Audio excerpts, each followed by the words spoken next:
I mean, I feel like we start every podcast apologizing for the amount of time it's taken since the last episode. I don't feel bad. Do you guys know when our last episode was? I checked the other day. 3 months No, ago. when was it? It was in June. No! It was in June. It was in June? So, June. Shit. Hey guys. Yeah. Shit. Hey guys. I will Welcome back admit to to us. catching me at the peak of my heated rivalry. Like, so I was baking cookies yesterday, and to try to take my mind off of the show. And in the middle of baking cookies, Ilya Rozanov just started talking in my head, and I had to pull out my phone and write a fic because he wouldn't stop talking. He's to like me. a symbiote. So everyone is having He's like a symbiote. fun He's like in Venom. Heated Rivalry La La Land, and 911 is a snore, boring tomato land right now. I mean, they're on So hiatus. boring. They're on hiatus, but even when they are on, it's like, where's the buzz? Bobby's we're on dead. hiatus, and Yeah, they the left 6 us episodes that with aired. absolutely nothing to think or talk about, and so we just have to sit here. Yeah. I mean, for like 3 Hen, months. Hen's mystery illness, but it's like, all right. Yeah. 4 episodes of an opening emergency, and then an Eddie. But Layla Alizada But was no there. official. Where's my Layla. But Layla was there. Layla was there. I cared. I cared. I gasped. I Every did. week, Lena would just be like, "Where's Layla?" Literally, I'd be like, are we going to see her this week? Because I feel care. bad 'cause the opening emergency took so long that by the time they got to bringing her back up again, I had forgotten that she was in the first 10 minutes. Of the Lena first didn't. episode. Oh, yeah, that she was in the... I didn't. I was looking for her name in the credits. I was like, where is she? My beautiful, beautiful She would just be friend. like, Layla episode? Not my friend. Yeah, I'd be like, is she in this one? Yeah. And then the rest of what they did was, well, boring. Sorry. Like, I don't know. Buck having a guy living in his house was actually really funny. But then they made it sad. kind of sad when you think about But then it. they made it You know really what was fucking really sad?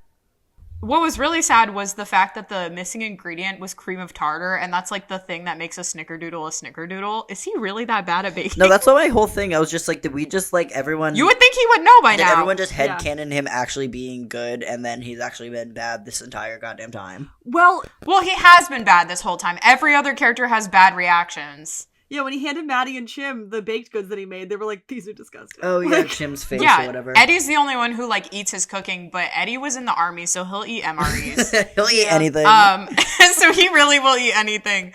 But yeah, but it was so funny. I was like, well, cream of tartar is like the snickerdoodle ingredient, other than like cinnamon. Yeah, gives it that twang. It's like the thing.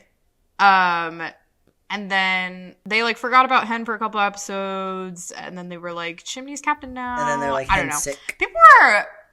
I like what they're doing with Harry. I do like that. I wish they were doing something with May. I feel like she's gonna go back to dispatches. The rumors I heard. I guess. Family, first responders. What the her hell? being an Sure. EMT would be more interesting, but sure. Well, I want to know what she's been studying in college. She should Yeah. be like a lawyer or something. Or a nurse. Give us a nurse character. Yeah, I don't know. I mean, it depends on... It literally, to me, depends on what she's been studying in college, which I don't know if they ever named. I don't know if they ever did actually. But yeah, that's TV for you. Stranger Things started. I have- That's been I occupying. have not watched that. I'm caught up. It's I awesome. haven't watched it either. It's Zoe awesome. watched- Evan, can you text Zoe about it? Because none of her other friends have watched She it. She's texted really me. sad. She texted me like over the good. weekend, and we chatted a little bit about it. But then she left me on red. So how about them apples? But I'll no, slap literally, her like around about I'm it. such a freak for this shit. I literally came up to Philly to stay with you guys because me and Zoe got to see. I think it was we got to see like 2 of the season 4 episodes like in a movie theater in Philly. Oh, yeah. And that was really, really cool. Yeah. But they just released today that they're putting the finale in select theaters, but all the theaters by me are already sold out unless you want to sit right in fucking front of the screen. And I'm like, I ain't doing that. Yeah, not for 2 hours. That's too long. Sydney's been texting me all her theories, so I know everything that's like happened. I just haven't actually sat down and watched it. I will say one thing. Byler's not happening. I don't know why everyone thinks it is. Literally, Robin's entire fucking speech Sorry. is about how it's like it's good to have that person that makes you realize who you are, but you need to understand that's not going to be your forever person. And then literally it goes to a montage about him and Mike. So Mike is his first, not Well, his it's last, literally, basically. Well, it's also literally just like it's better for story. Yeah. And We knew this boy was I saw queer the somebody whole say- time. I saw somebody say this the other day, but they were like, well, they were like, respectfully, Finn Wolfhard is not like a subtle actor. If Mike was queer, we would Yeah. know. They were like, if Mike was gay, we would know by now. Also, they all clearly hate Noah Schnapp so much. Like, they cannot hide how much they do not like that guy in any of the interviews. It's kind of like, bad. There's no way he would have been able to get through that. Yeah, I don't know how maybe whatever. Also, Finn would just come to work high every day because he hated it so much. He was like, No, him and whatever. Gaten were just living together, and he did not give a fuck, dude. So, I don't know. But I've been watching The Chair Company. I did finish that. Set in Columbus. And I saw your tweet, like, back to back. You're like, starting Chair Company. And the tweet, like, 30 seconds later, you're like, what the fuck? Is this set in Columbus? And then I said this shit would happen in Columbus. And did. And literally did. It's definitely, like, different, but still core, like, Tim How many Robinson. episodes? 12 or like less? 8. Bruh, stop. I'm sick of television. We were just talking about this. My conspiracy that every single, maybe it's 10, but I think it's 8. My conspiracy that every single new show that's getting a series order is actually getting 2 10-episode seasons instead of 1 20-episode season, so that they can say they got renewed. I mean, how the fuck did English Teacher get a renewal after that? Right? Brian Jordan. Because it was hit piece? was it confirmed the renewed ratings after tanked. Really? Like, well, because the show the piece came out right before the season dropped. I remember. And then it definitely didn't do as well. No. The episode I don't think the piece came out before the episode. I mean, before it aired. I think it did. No, it came out before season 2 English came out, but Teacher- it came out after season Yeah. 1 had been airing for a while. Well, because it did come out week by week, but then season 2 was like straight to streaming all at once. Yeah. Because that decision was made after So was the it? piece Oh, has so it already was come. literally just because they had like already ordered it. But I do remember that like the announcement that they were doing a season 2 hadn't come out by the time that piece came out. Yeah, because when it did come out, people were like, "What the fuck?" Yeah, because they were like, Yeah. are we talking about the same person? But did you see how, so obviously, like, season 2 aired, or, like, was all dropped at once, and then I didn't realize, like, because there's this one Instagram account I haven't used in a while, so I went on there, and I didn't realize I still followed, like, Brian Jordan Alvarez, and one of his, like, most recent fucking posts that was on the feed was a collection of screenshots of, like, DMs that he had gotten of people, like, sad that season 2 wasn't, like, that it was canceled after 2 seasons. And we're like, hey guys, are we Of course all he's doing forgetting that. about the reason why you didn't get picked up for a 3rd season? Because it's not that you were canceled Well, abruptly. he doesn't feel no, bad. absolutely not. It's not the whole thing that they were canceled abruptly. There is a reason why you are not getting a 3rd season. 1 million trillion quadrillion %. Yeah. But Just I watched the first season, evil. and then, well, like, before... Yeah, I think I watched it, and then all that shit came out, and then I stopped watching it, and then I did not watch season 2. I did not watch season 2. Yeah, I did not watch season 2. Yeah, I did not watch season 2. Wait, one good thing. I watched- Adults is confirmed for season 2, which is actually really interesting. Yeah, I don't know whether or not I to clock did into not that, watch because the that. guy from TikTok that's in that gives me a weird vibe. Oh, Jack. Oh, he gives me a weird vibe, Jack Jack. and Yeah. Well, I'm He like gives me performative male. like a very strange gay for pay vibe, and I've don't been following like it him at on all. TikTok for a bunch of his years. character He is- hasn't been like that always. His character is supposed to be like, well, what do they keep calling him in the show? Fluid. They're like, he's like, I'm fluid. That's like his insistence. I mean, he's kind of a satire of like the modern performative male queer guy, sure. But What- yeah, I One don't thing know. I I have am- not watched that show all the way through. I thought it was yet. good. One thing I am hoping stays true to the book of Heated Rivalry and in the follow-up of The Long Game. Ilya Rozanov says the words "I am bisexual" so many times, and I need to see it out loud on television. Like, I need Which Buck it. could Yeah, never Buck. do. Yeah, Buck because like there's wouldn't- like But there is conversation- something so chic about being like, I am what I am. Yeah, there's Like, don't ask. There's no label. In the book, there's a, like, he's playing Philly, and, like, this, it's very funny for me as a Philly sports fan. Ilya loves shutting up the Philly fan base. He's like, because these guys get loud. So I like to, he likes it when they get quiet because he is doing good. And one of the players calls him the F slur, and he goes, well, it's half true. Like, he's like, well, kind That's of. awesome. Yeah. Well, sort of, kind of. Yeah. Yeah, I was reading Heated Rivalry. Columbus mentioned, he was like, oh, I'm flying to Columbus. I was like, ha, I know something about that. They ain't never come near me. I'd They'd like only to go be to there. DC. The Capitals, not me. Yeah. All right. Shall we Should get we into talk about this? Shameless? Yes. I'm so excited, right. you guys. I've been so deep in Shameless Landia, and we're coming up on, like, the honestly most climactic 4 episodes of the entire series. Yeah. Like, after this, it's like, all right. Okay, season 8, I'm kind of a season 8 defender.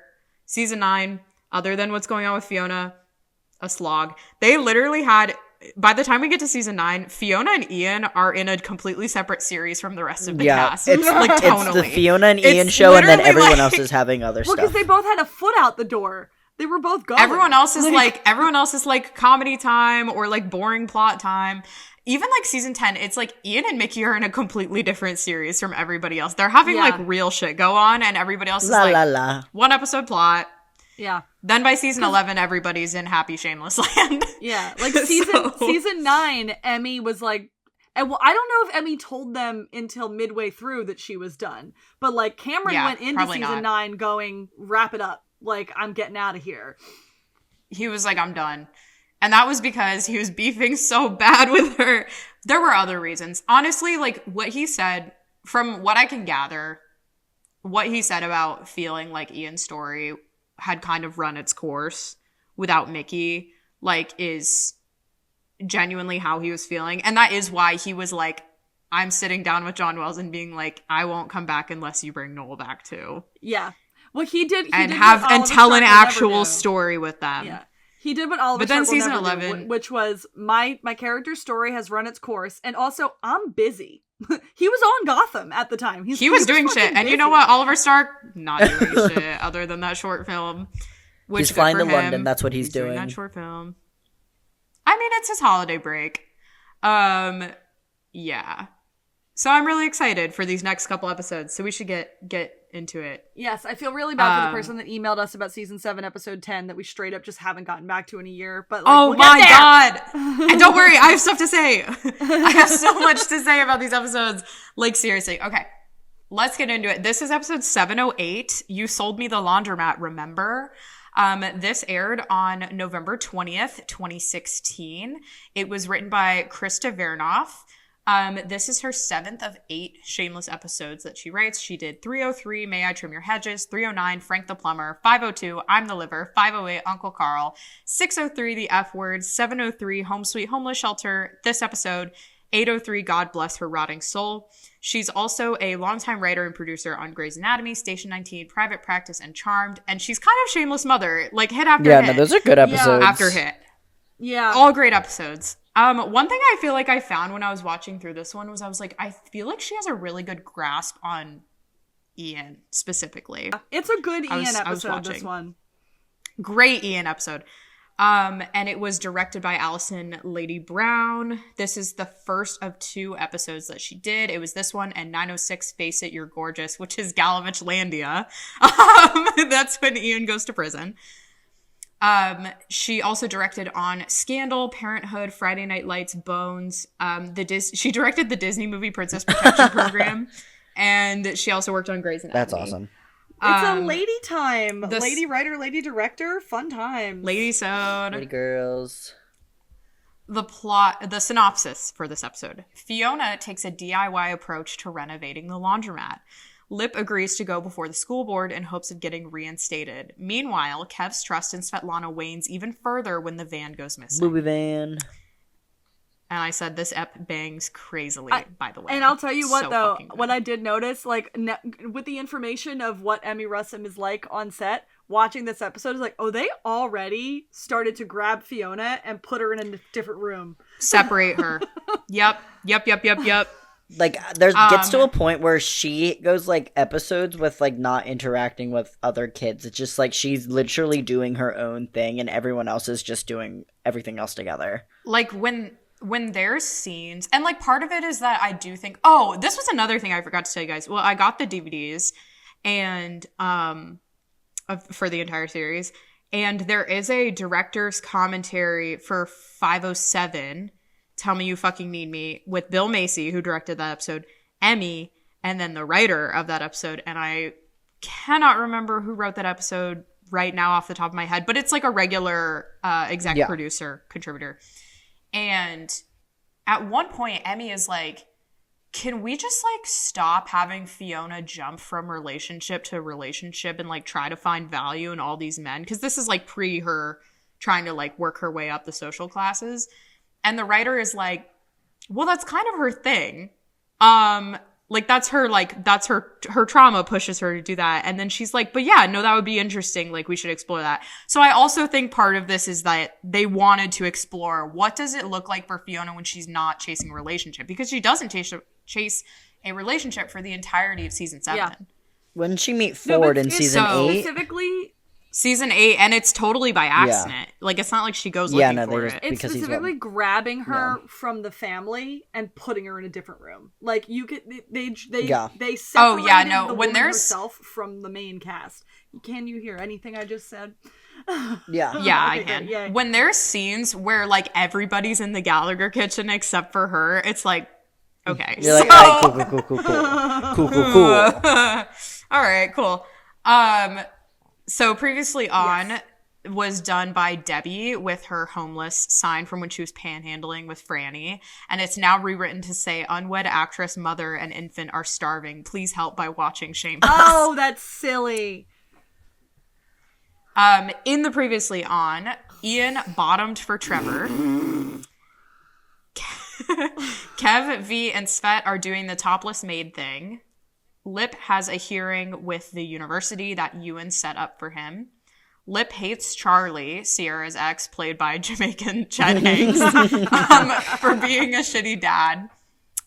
Svet, with this whole incident that happened with like Charlie leaving Lucas at the neighbor's house, and they're like assuming that he's going to go score or whatever. Mm-hmm. So that happened, and he hates Charlie. Svet might have killed Yvonne. DCFS is investigating Debbie over the whole punching a homeless woman thing. Frank got Liam into private school, and Fiona bought the laundromat. There's lots of things happening. Yeah. Lots and lots. So we first open with a glance at everybody's nighttime arrangements, which all mean things, by the way. They all mean things. Svet and V are cuddled up while Kev watches them contemplatively. And V is in the middle of the two of them. Trevor and Ian are cuddled up in the accordion room, but Ian is like, here's my take on this. Ian is like spooning Trevor, and Trevor's just sort of like laying there. Like sprawled. Laying there, but it's not like he's not like engaged. It's more just that it's like, oh, this relationship is about like Trevor. Like they're not equal in this relationship. But it's not like Trevor's not emotionally invested. It's literally just that like he wants to hold some sort of like quote unquote power over Ian. That's how I feel. Frank is on the porch with newspaper blankets, unable to sleep because it's so cold. And he's singing I Ain't Got Nobody by Louis Armstrong. Fiona is at the laundromat with a pile of cats. And all the shit's like torn up around her. Debbie's awake while Neil is asleep, and Sierra and Lip are fucking in the next room. So Debbie wakes Neil up and tells him that she needs to go see Tanya, who is played by our friend from Ana Flores. Ana Flores. Well, yes. Who's Derek's sister. And like she's like, we should go try to play nice so that we can settle this DCFS case. And then Debbie complains that Lip and Sierra are being too loud. And Neil's like, well, they're almost done. And I can tell because Sierra's voice is getting higher. I hate that. Which is like, well, honestly, like, well, everyone was grossed out. Well, and he's right. No, like, then they finish and then he goes, grossed see? out. When you live with people, he's like, you hear stuff. That's what I'm saying. I'm like, she was so grossed out, but I'm like, Debbie, you live in a house with like 6 people who are all fucking like no, she crazy. also moved herself in. Yeah. I know. Yeah, exactly. So it's like, come on, girl. Like you've fine. heard Fiona getting fuck crazy style in the kitchen. You've heard it. I know you have. Like, you must be. Then we go to Lip and Sierra, who did just finish having some great sex. I will say, hot as fuck. Like, their chemistry is great. It's Their great. chemistry is really great. Yeah. There's a kiss that they have in this episode that goes crazy. Like, oh.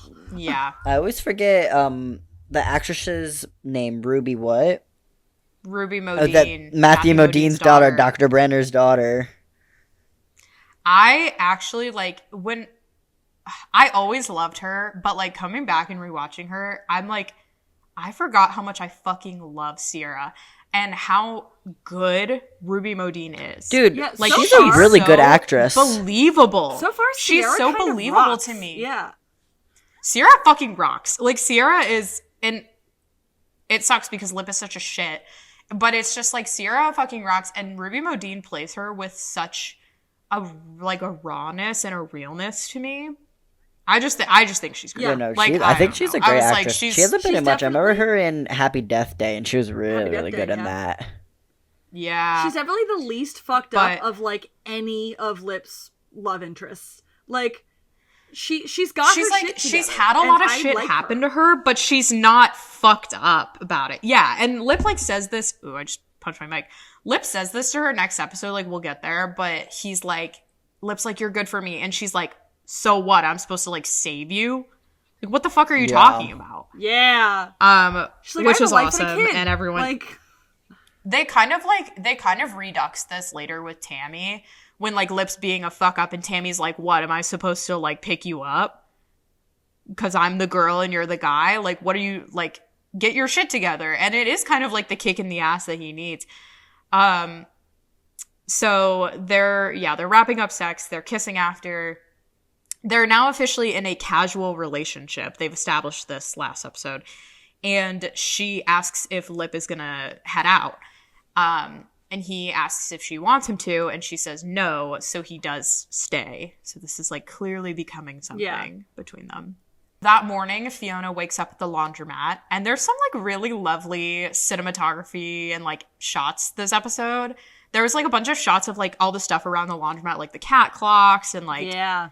I just thought that was fun. I also love just June Squibb. I love that we have June Squibb. She's so Dude, like, she's been, like, She's killing so it recently. good. She's been, like, doing so much recently. She's doing voice acting, She yeah. just had, like, that movie come out that long ago. She was just on Amy Poehler's podcast. Like, girl's rocking. She's I always old. remember, dude, she was really old. she played, like, the old lady in an episode of Glee in, like, season 5. And that was, like, over a decade ago. Yeah. She played, like, a old, just like, old. Broadway... Like, when Kurt goes to, like, the retirement home to, like, recruit all these old people and starts, like, a musical and they do Peter Pan. working with old women. She is, like, the old lady he, like, recruits for, like, the musical because she's, like, a ex-Broadway star or whatever. But, no, June Squibb be the freaking everywhere. Everywhere. She's awesome. And she's really good as Etta. Oh, yeah. So Etta comes down. She comes in. She tries to kick Fiona out because she mistakes She's trying her to for sweep a her homeless away. person. And Fiona then says the title of the episode. She goes, "It's Fiona, you sold me the laundromat, remember?" And Etta calms down. There's a whole host of repairs to do to the laundromat. There's mold under the floor, the ceiling tiles are rotting, and Etta complains that she can't sleep. So Fiona offers to walk her across the street to Patsy's, get her a piece of pie. They go over there. One of the waitresses says Fiona looks like shit and offers to score her some Adderall. Real. And she's like, no thanks. Trevor and Ian are making breakfast at the Gallagher house. And Trevor says, I love playing house. Well, not for long. And you're last. Hate him. I hate him. When I turned the television This on is so nice. I and loved he it. was there, I was so mad. This is our first romantic breakfast together. And you're last, bitch. But he says, you told me about your big chaotic family, but this is more like romantic breakfast for two. And Ian agrees. It's like weird. Things are really different in the house lately. Everyone's split up. Carl's gone. And Ian's like, realizing that he misses the chaos. Don't worry. Don't worry. The chaos is Yeah, coming. Don't worry about that though. And you're last. So Chaos is spooning his way out of prison right now. Don't you worry. chaos about is it. coming. Don't worry. Chaos is coming in multiple forms, girl. Don't you worry. So Liam comes downstairs looking sharp in his uniform, and then there's a knock at the back door. Surprise, surprise, chaos is here. It's Frank. This is so The fun. ultimate, and like the ultimate shameless beef, Frank versus Ian, which we need to talk about in a second because, ooh, I got shit to say about Frank versus Ian. Ooh. Ian tries to shut the door in his face, and Frank fights back. And then Trevor tries to step in and like make Frank feel bad It's by so telling him he's a fucking bad person. pathetic. He's like, do you mind if I take this one? And Ian's like, okay. And then he's like, you stole from homeless people, Frank. And Frank's like, I don't give a shit. And he's like crossing his arms, being like, "You did all these bad things," and Frank's like, "Don't care. Let me in." Yeah. Frank's like, don't give a shit, Liam. You're new. Go get a blanket and some bacon, please. Like as if that's gonna do anything. And then it like continues to escalate. They're like pushing the door back and forth with each other. Frank tells Ian, I was their fake father. I'm your real father. Did anybody else freak out? Yep. Anybody? Yeah. Oh yeah. I freaked out. Yeah. I think I love the Frank and Ian beef so much because I just like Cameron Monaghan and Bill Macy getting to fight. Like I think it's fun for me. Well, Ian fucking hates Frank because Ian's made peace with the fact that Frank fucking hates him. Yeah. Like the thing is like the show in the first season implies that Frank is like mostly non-physically abusive. The only kid that he hits is Ian. Yep. They make this clear in the first season. The only kid that he hits is Ian. And Ian, for the life of him, before they find out about the paternity test thing, can't fucking understand why. And, like, this beef continues through, like, Forever. whenever anybody else has any sort of, like, softening for Frank, Ian is like a wall.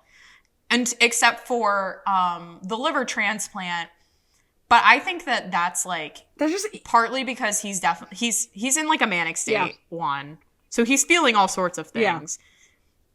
There's definitely truth to it, but he's feeling heightened in general. But two, like, I think that Ian, at the end of the day, is, like, a little bit spiritual. Like, he's pseudo-religious even before the whole gay Jesus stuff. And I think he goes to give Frank, like, last words and to go to the wedding because it's the right thing to do, not because he actually really gives a shit about Frank. Like, I do think, in my beautiful imaginative world, after they find out that Frank's dead, Ian's the only one who doesn't really give a shit. Absolutely not.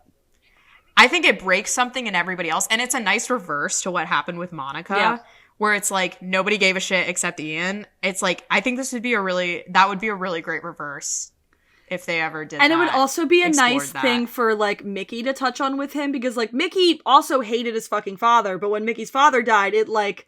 He couldn't stop crying for a day. Like it hit him emotionally. I literally wrote about this in my fic. But like I could totally see Mickey like waiting for that to happen to Ian and waiting Ian for like, the bomb to go off. Like waiting, especially knowing how Ian spiraled from Monica's death. Like because that's really what Gay Jesus was a grief-induced spiral from losing both Monica and Mickey. Mm-hmm. It's like Mickey is like probably waiting for the bomb to go off, for this other shoe to drop, and then it doesn't happen. Probably never does. It like doesn't. And everyone's like, what the fuck? And he's like, I don't know. Like I fucking hated him. And he's not even my dad. Like he's not even my dad.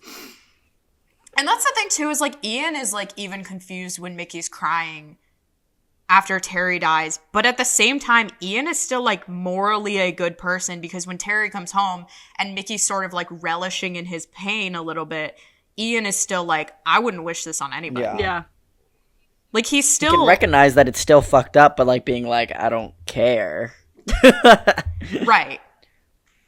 Like it's not right, but that doesn't mean that I have to be emotionally invested Exactly. in it. Anyway, at the end of this fight, Ian pepper sprays Yes! who disappears out the door.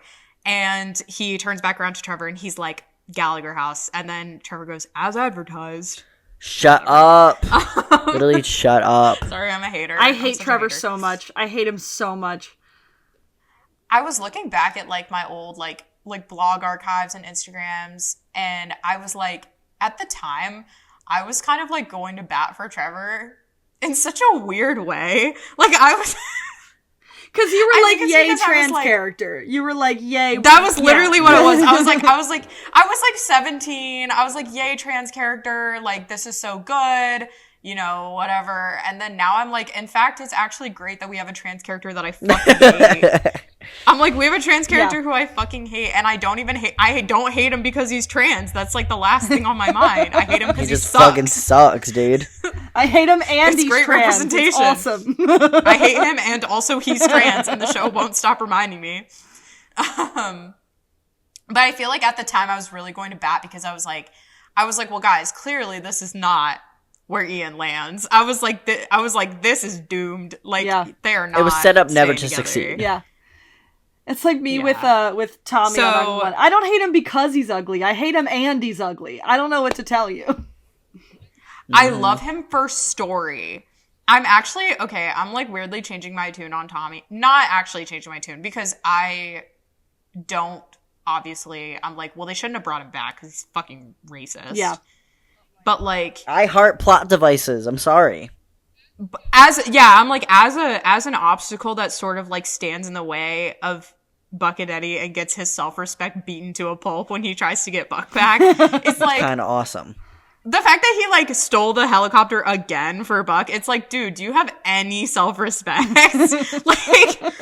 like clearly not. I think that's great for story. And I actually do love that. But because even like when I was watching that, I was like, okay, the helicopter scene where they sort of like have a moment, I was like, they're not going to get back together, but this is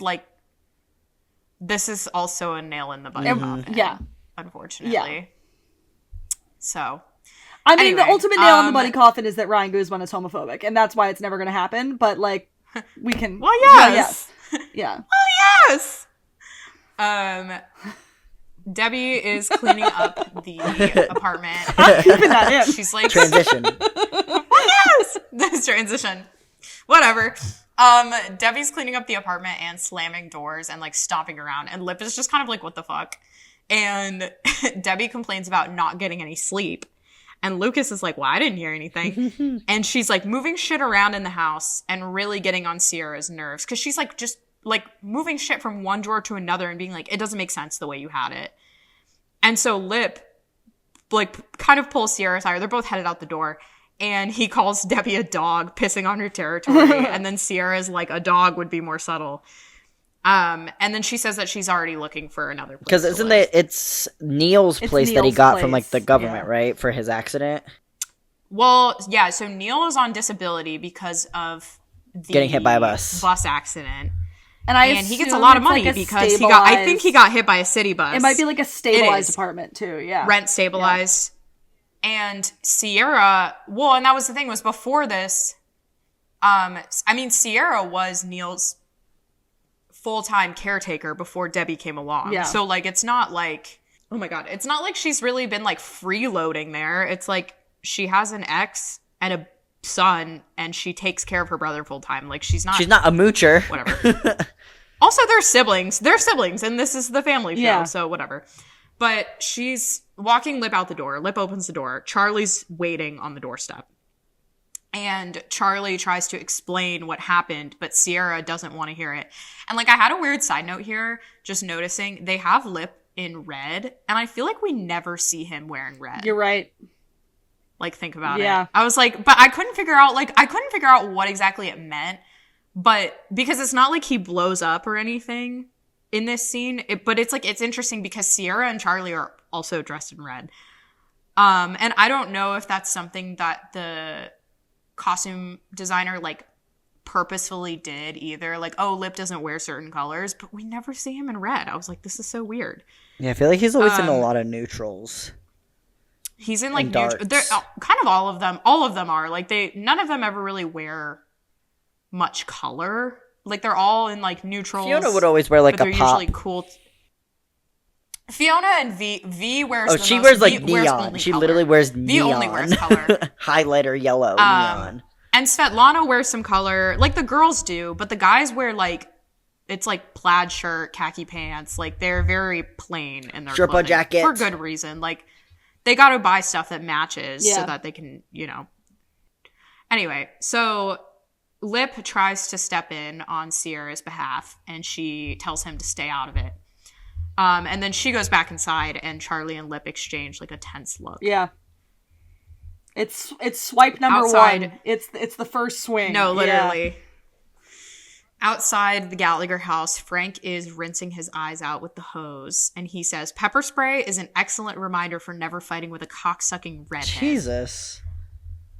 And Ian is so kind because he comes out and just ignores him saying that. Like, Trevor says some shit where he's like, "Wow, he really takes parenting to new lows." He literally says that.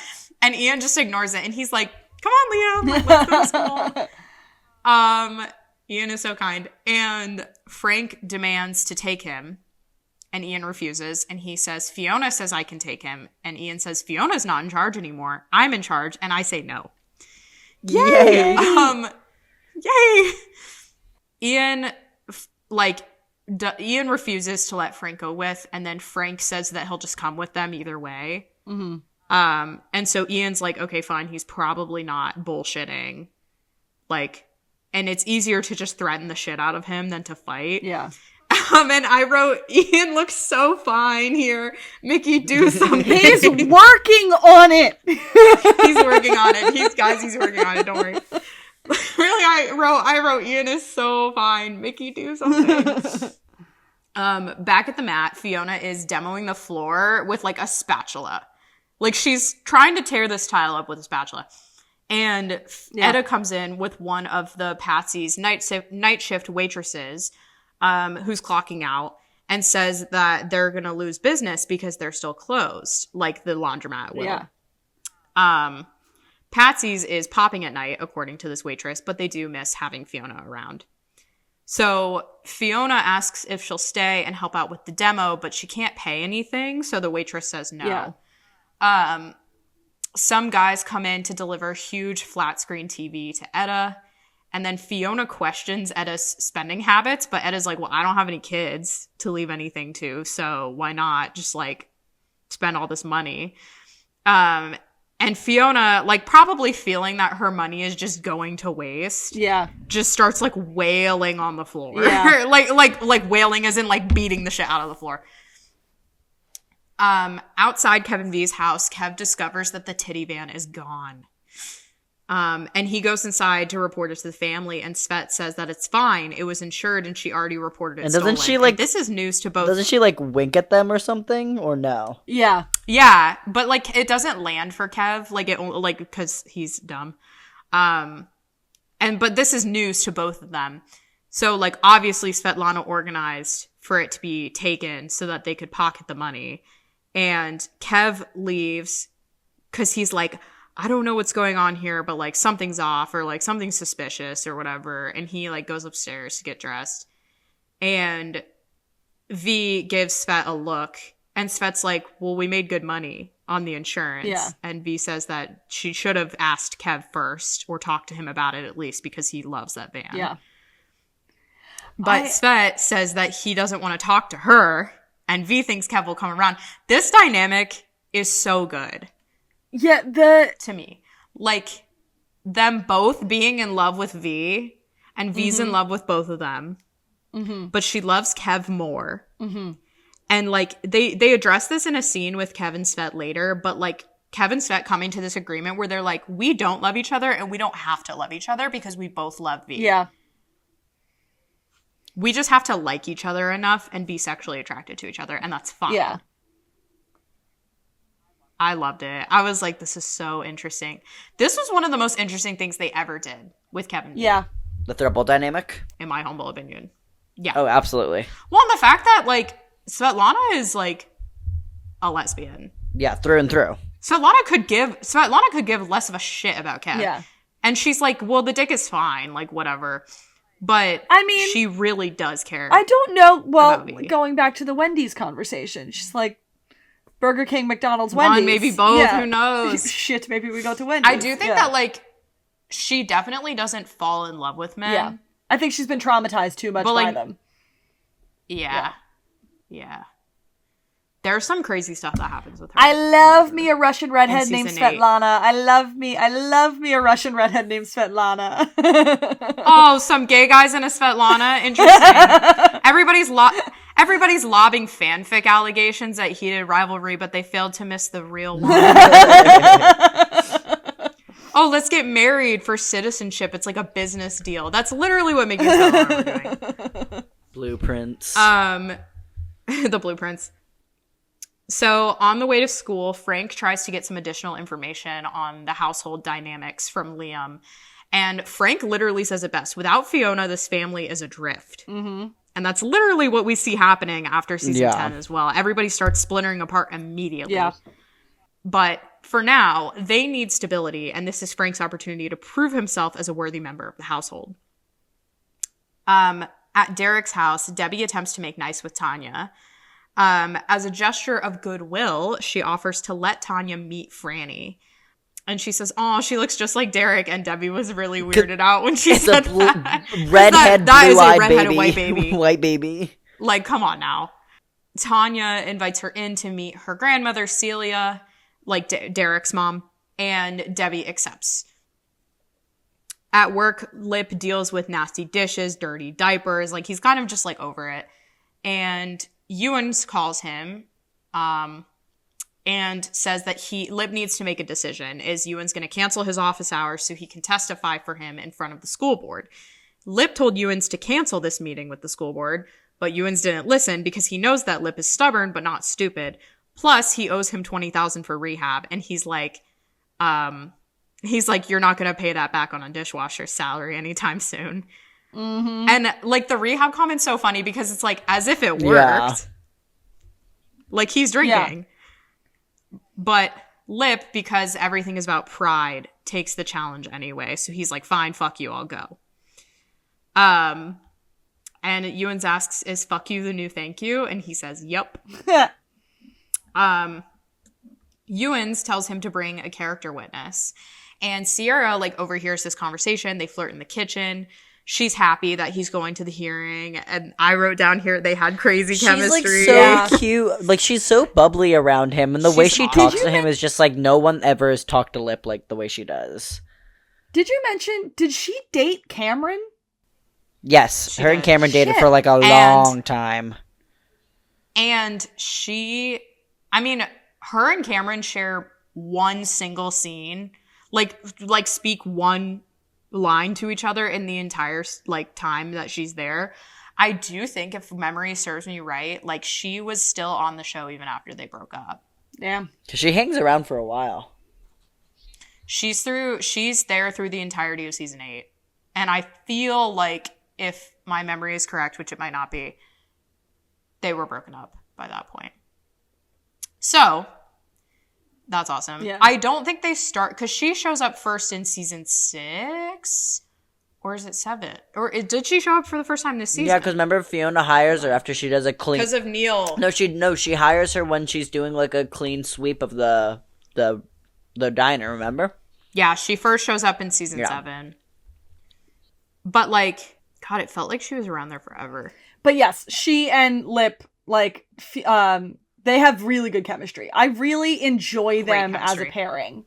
It's so nice when there's one pairing that makes me want to gouge my own eyes out, and then there's another pairing that I'm like, oh, these are fun. I like these guys. And 2 people from each of those pairings were dating, which is crazy. Yeah.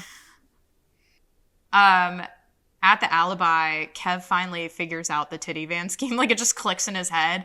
And then he's like, oh, what the fuck? And V comes to Svet's defense.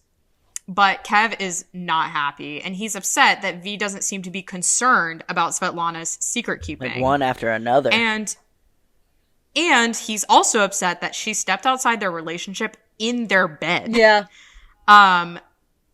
But V is like, well, he said that he was going to kill her, like, whatever. And she's weighing other factors, too. She's like, overall, like, our life is better with Svetlana around. Like, people, like, childcare, the bar is doing better, all this shit. And she's like, our sex life has never been better. Then an old woman comes behind the bar, and Kev asks who she is. V says it's Svetlana's aunt from Russia, and that she's renting the apartment upstairs. She's just pouring herself a beer. Like, bringing in... Yeah, no, seriously. And it's making them some good money. And Kev says, oh, so she's trying to buy our love. And V says, your love. I'm still in love with her. I can't help it. And Kev asks, are you siding with her over me? V just wants it all to go back to normal. So, and then I wrote, let's discuss dynamic, but we already did. I wish that there was more one-on-one Svet and V of it all. I know that they had like this scene at the pool table. There is in the next episode. Like, there is? Oh, yes. There is in the next episode.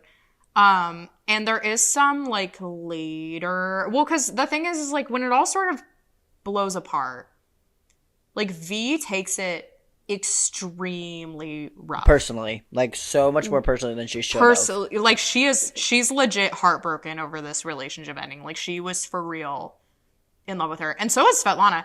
And, like, they do some really, really interesting things in season 8 with it as well, because it's not like Svetlana, like, goes away, really. She doesn't Not until she asked John Wells. Not until she asked John Wells to stop making her take her top off, and then all of a sudden, Svet gets written off the show. Well, she's in the show through the end of season 8. Yeah. So Lip goes in to check on the laundromat. Fiona's still trying to do it all by herself. Lip fights the urge to be an asshole. I did like that. He tells her, like the like, he's literally where he's like, I'm trying not to be an asshole right now. He's like, did you see how nice I was just then? And she's like, fuck off. And then he tells her that he needs to switch his shift to the night shift, but he doesn't tell her about the hearing. And he asks if he can. She says yes. Then he decides to be an asshole. He says, do you see how I did that? How I asked your permission before trading shifts? And she says, you want me to ask your permission? This is about, like, taking out a mortgage on their house to buy the laundromat. And he says, no, ask my fucking opinion. The age-old Lip Fiona beef, which is so delicious. And, like, stems from the fact that Lip, it's just differences in how both of them see Lip's role in the family. Yeah. Because Fiona sees Lip originally in the early seasons as, like, a long-term investment. She's like, and a boy that she raised. She's like she's his mom. She raised him. Well, yes, but also no. I think that, like, based on the age gap, like, Lip and Fiona were very much equals in, like, they were comrades, quote unquote, in the early days, because she's only 3 years older than him. Uh-huh. So, but then immediately after Lip is born, baby Ian comes along. Yeah. And for 5 years, Ian is the baby. And Lip is freakishly smart. I think that the two of them probably, like, really tag teamed taking care of Ian as the baby. But then once Debbie comes along, like, that changes everything and their dynamic, because that's when Ian gets sort of, like, when he starts to fly under the radar. Because it's, like, literally, like, Debbie and Carl, because it's another set of Irish twins. And then there's another gap until Liam.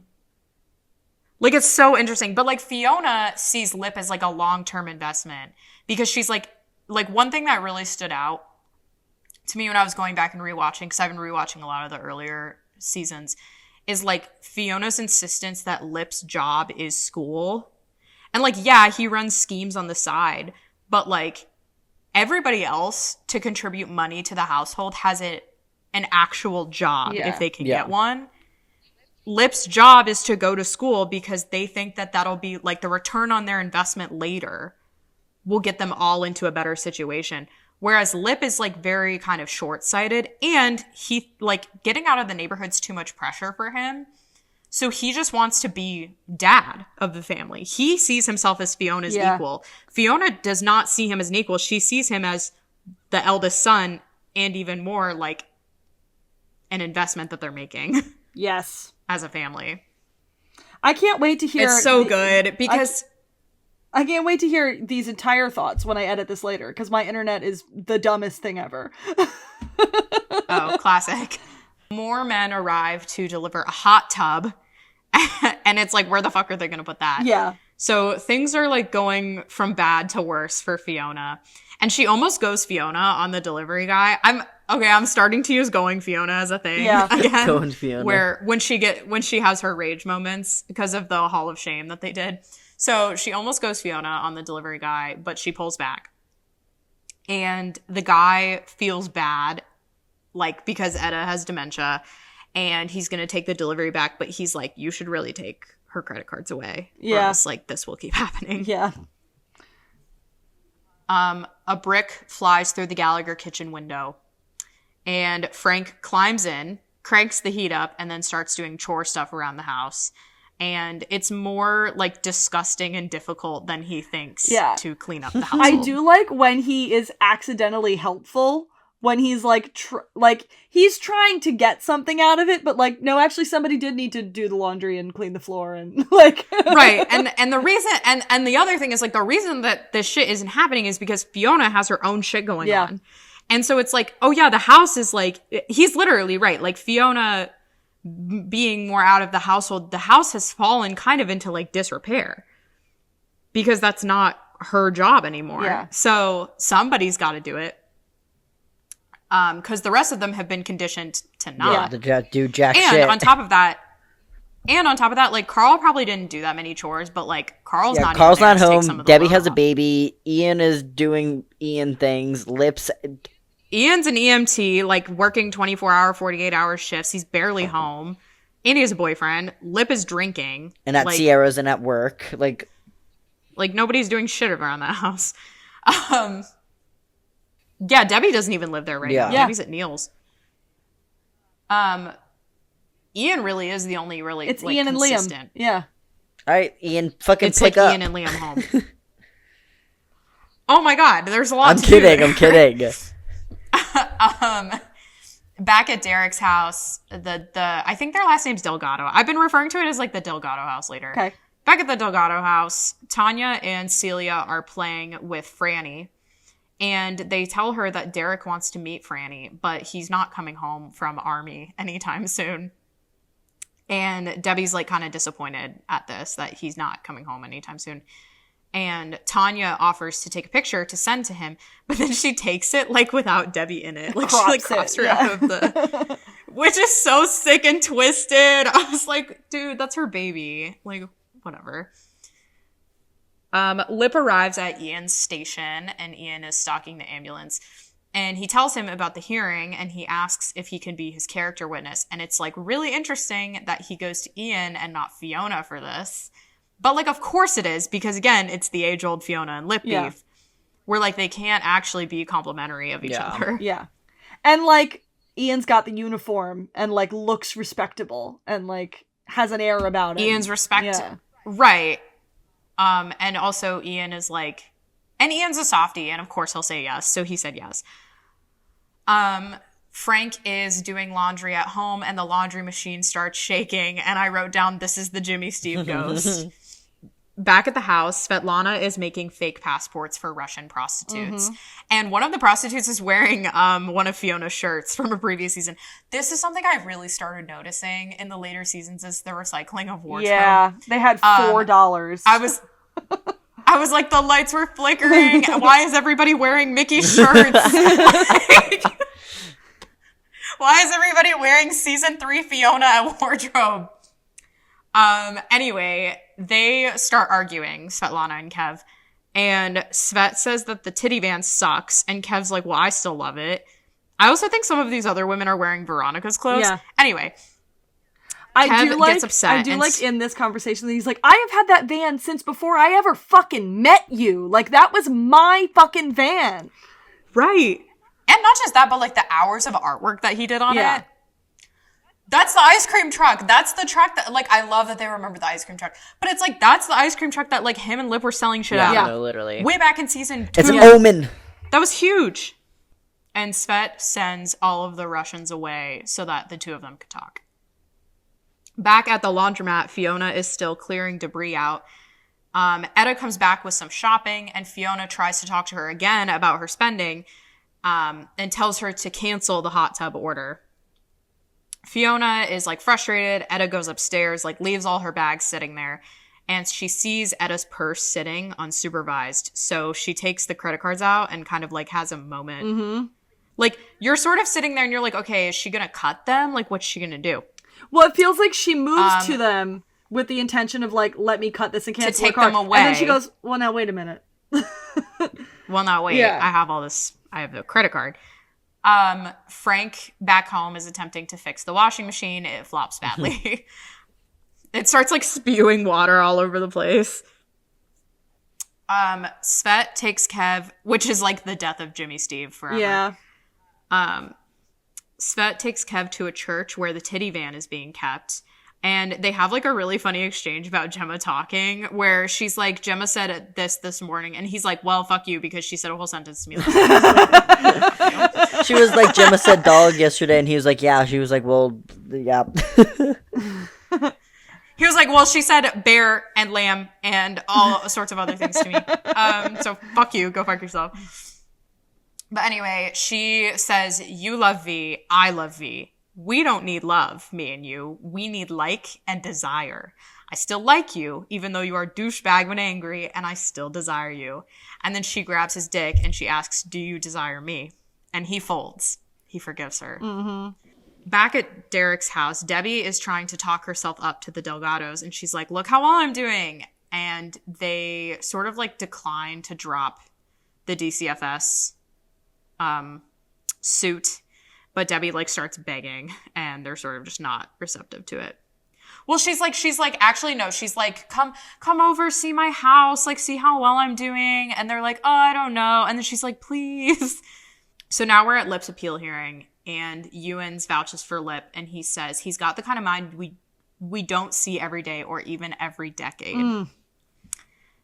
And then the board brings up Helene, and Ewens says that, like, they're like, well, what about the professor? And Ewens says that Lip was the victim of that, and that this incident was probably what led him to spiral. Uh-huh. And the student rep says one incident doesn't excuse the other, and I don't feel safe with Lip on the campus. And the crazy thing about this, remembering, is like this whole thing is because Lip smashed Ewens' car with a crowbar and like drunk and yelled at him. That's not even the first time Lip destroys a car on campus property. Yeah. He just got away with it the first time. He did it in season 4 after the whole exam thing, but he managed to outrun security. Yeah. So it is not a one-time incident. They then call on Ian, who tells a story about a 7-year-old Lip walking 8 miles to find a G.I. Joe toy Ian left on a CTA train. It actually fucking killed me.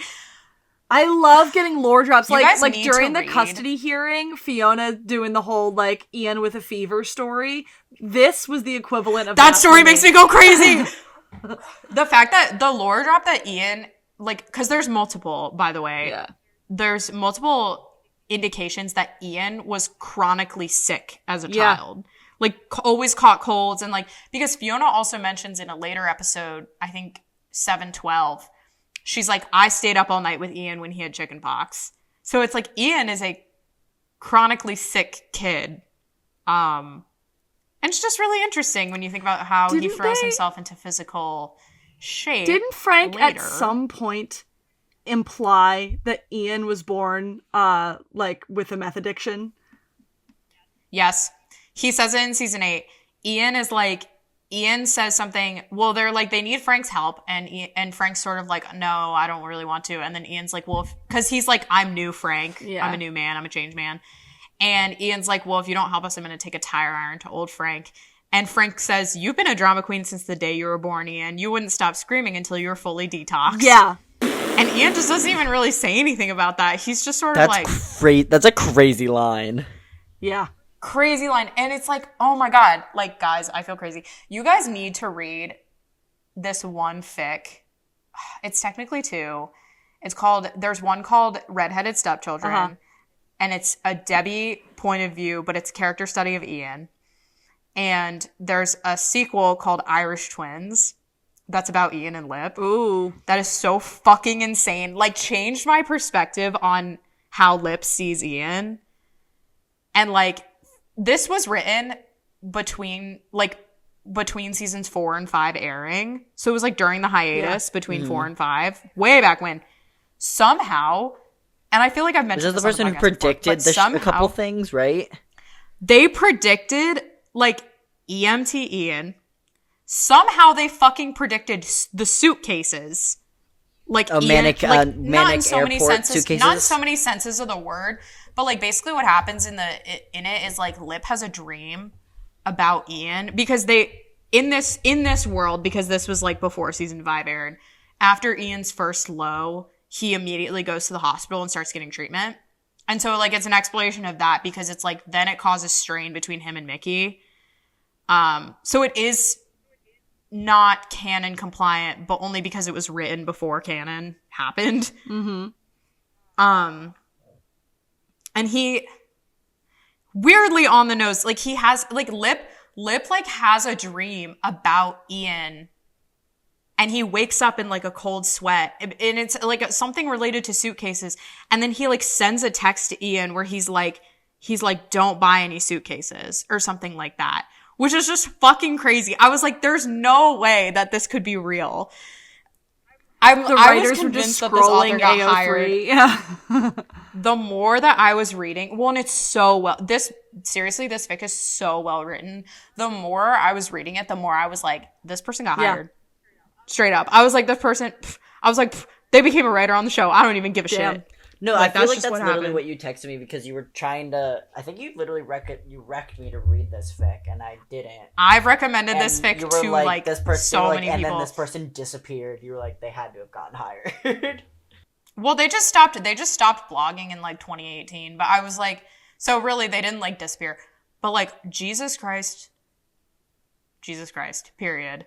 It is so good. And it has a lot of lore drops like this in the and there are things that like feel like they could be real in the Shameless world. It's like shit, maybe they are. You never know. Maybe this person got hired. Crazy. So they call on Ian. He tells the story about a 7-year-old Lip walking 8 miles to find a G.I. Joe toy Ian left on a CTA train. And Lip went by himself after dark, used a map, called around to find out where the train would be, walked all the way from back of the yards to Midway, which is like far, very far. Not a close walk. No. And he got the toy back. And I wailed. Yeah. And I seriously do love thinking about this time before Debbie, when Ian was the youngest kid for 4 or 5 years. Yeah. He was the baby. Well, it's like we think of him as middle child, but to Lip and Fiona, he's kind of like their first baby. Yeah. Ugh. Anyway, it's crazy. Like, and he says Lip is not supposed to be stuck in the ghetto. And the crazy thing about this scene is that Lip has no reaction to Ewan's praise. Like, Ewan's saying all this shit about him, like he has a once-in-a-lifetime kind of mind, like whatever. Ian's hits him like square in the chest. And he sort of like bites back a smile. And I feel like it's because Ewan's is praising Lip for his intelligence. Ian is praising Lip for his character. Yeah. You're a smart person, you're a good person. Yes. Yeah. Whereas Ewan's is like, he's a smart person and he has value, like more physical value, monetary value. Ian is like, he is kind. Yeah. And he uses his intelligence to make other people's lives He better. is my big brother and he got my toy back. Like, and that's all Lip ever wanted to be, was like a dad, low-key. Yeah. So it's like, wow, I'm gonna cry. dude, it's when you start digging really deep into it, it gets like bad. Yeah. It's crazy. Well, it just gets emotional, and then you start thinking about Monica, and it's like, oh fuck. Okay. Okay. Anyway, Kev comes into Laundromat seeking advice from Fiona. And she's like, yep, I bought the laundromat. And she asks if V knows that Kev is there because obviously they're still fighting. Yeah. And they're fighting over Svetlana. Also, speaking of big brothers, I fucking love this. I love Big Brother Kev. This scene, oh my god, it's so good. Like, well, Kev and Fiona always just have such a good rapport. Like, I feel like Steve just everybody is like at their sort of easiest when they're in scenes with him, it feels like. Yeah. I just think he's a good actor to play off of. Next episode, he's really on his fucking He's game. in high potential. Like, he's so funny. He's in high potential now, and I'm digging it. He's so good. Everybody in Shameless was good. Literally everybody in Shameless was good. But He's funny. I feel like he just puts other people at ease when they're in scenes with him. So he says that he'll help her with the renovation if she helps him with his, like, dilemmas. I liked in this conversation of him, like, saying, I need advice, and her going, like, so, if I say some shit about this woman, and you end up forgiving her, are you gonna be pissed at me? She's like, this is... Yeah, she says that later. She says that in the next scene. And, like, the next scene they have, and then there was a crazy thing that I was thinking about. Just when you think about all the history everybody has, it's, like, insane. So, yeah, and she's like, because then I'm the asshole later. Yeah. And he's like, no, I swear you won't be the asshole, I swear. Frank is back at the homeless shelter, smooth talking his way into getting the washing machine back, and it's working. He, like, hired some guys to go in there, and he basically was like, yeah, they said, like, they needed it out for whatever reason, XYZ. We then immediately go back to Lip at the hearing, and this is, like, a relevant transition. Mm-hmm. So the committee, like, going from Frank to Lip here is relevant because the committee asks if Lip has anything to say. And he says, my father, he has kind of a brilliant mind. And that's a pretty hard thing for me to admit because he's such a waste of space and all, but it's true. He could have been a college graduate, but instead he dropped out. He fucked up his kids, and he drinks and does drugs. That's his whole life. And then here is where Lip shoots him in the foot. Then he says, I want to be around people like Professor Ewens and Professor Runyon, even though and he trails off. And he says, it's minds like theirs, these minds that are brilliant and they aren't wasted. I don't have any big ideas about what I want to do with my life, but this morning I was washing dishes at the diner where I work, and Professor Ewens called me, and I thought, I miss that. I don't miss the kids who grew up so privileged they don't even know what they had, but I miss being around people with minds like Professor Ewens. And if I could get a couple more years around that, I think I'd have a real good shot at making some better choices than my father made. I don't blame anybody else for what I did, and I do regret it. If you guys would have me back, I promise I'll do better. Here's why Lip shoots himself in the foot. He mentions, first of all, Helene, which is bad, immediately. To be like, I want to be around people like her. Yeah. I want to be around her. Also, latching on to Ewens as a mentor, the university, like, he's tenured, but the university surely knows that he has his own struggles with alcohol. Oh, absolutely. Yeah. Continued struggles. Like, not even like, oh, he went to rehab a couple times and now he's sober. Like, they know that he is definitely still drinking. So it's like for Lip to be like, I want to be around people like that. I miss being around people like that. They're like, if we give this kid another chance, he's just going to fuck up again. These are the people that were influencing and enabled him to get to those destructive points. Unfortunately, those are the people that ignited his flames, both of the times that he had his breakdown moments or whatever. Because, once again, both of those people were both Helene and Ewens were trying to essentially get something from him. They were they liked building him.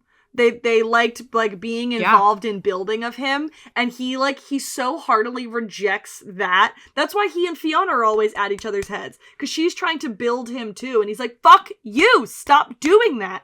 Like, that's well, the because he ultimate doesn't see pressure her of as an Lip. authority figure. Yeah. Well, that's the ultimate pressure of Lip. Is he doesn't anybody, respect her. It's anybody grabbing him and trying to be like, and this is what you should be. And he's like, well, what if I explode instead? What if in fact, fuck you instead? No, literally, he, like, my friend made an AMV that I have to send to you guys, but it, like, the scene where Helene shows him the artwork that, like, looks like him is so crazy. Like, I don't know. It's just, and he also doesn't respect Fiona because he doesn't see her as an authority figure. Yeah. Partly because she's his sister, partly because he doesn't think she's as smart as him. Yeah. Whereas, like, these people in this institution, he is more likely to respect, quote unquote, because they've paid their dues. But he's got the latent, like, Frankism in him of, what do you think, you're better than me? What do you think, just because you're better than me, that you think that you're better than me? Well, or the one trick that always works on Frank, where it's like, Frank is like Frank's ego, and same with Lip, like, their egos and their pride are so big that, like, reverse psychology always works on them.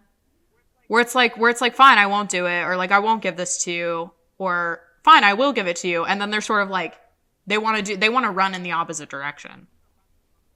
Yeah. And I said, "Oh, Ian's face." Yeah. Ooh, don't make that face, Ian. Oh, don't make that face.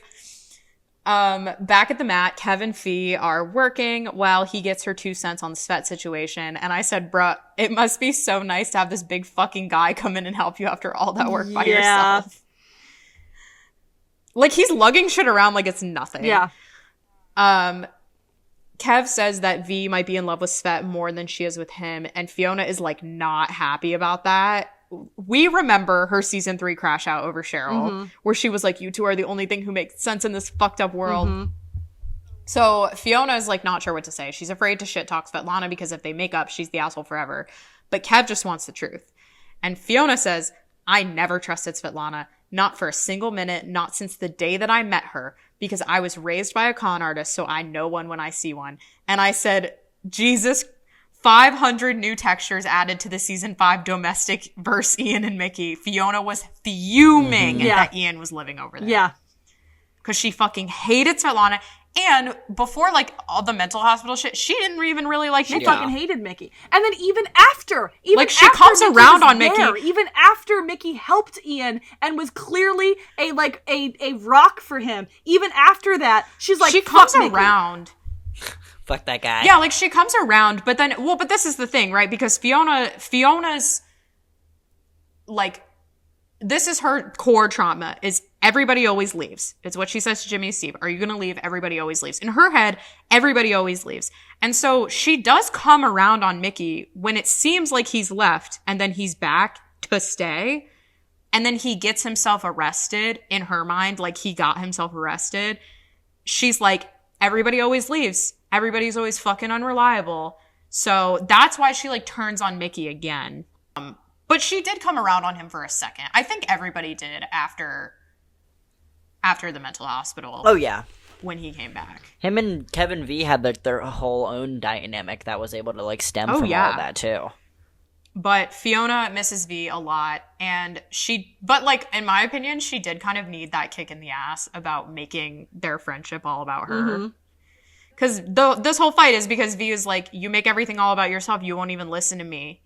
And Fiona's like, you've barely been paying attention to our friendship since you started shacking up with Svetlana. And, like, it's like, well, they're both right. Yeah, like, sorry. So. Oopsies, you're right.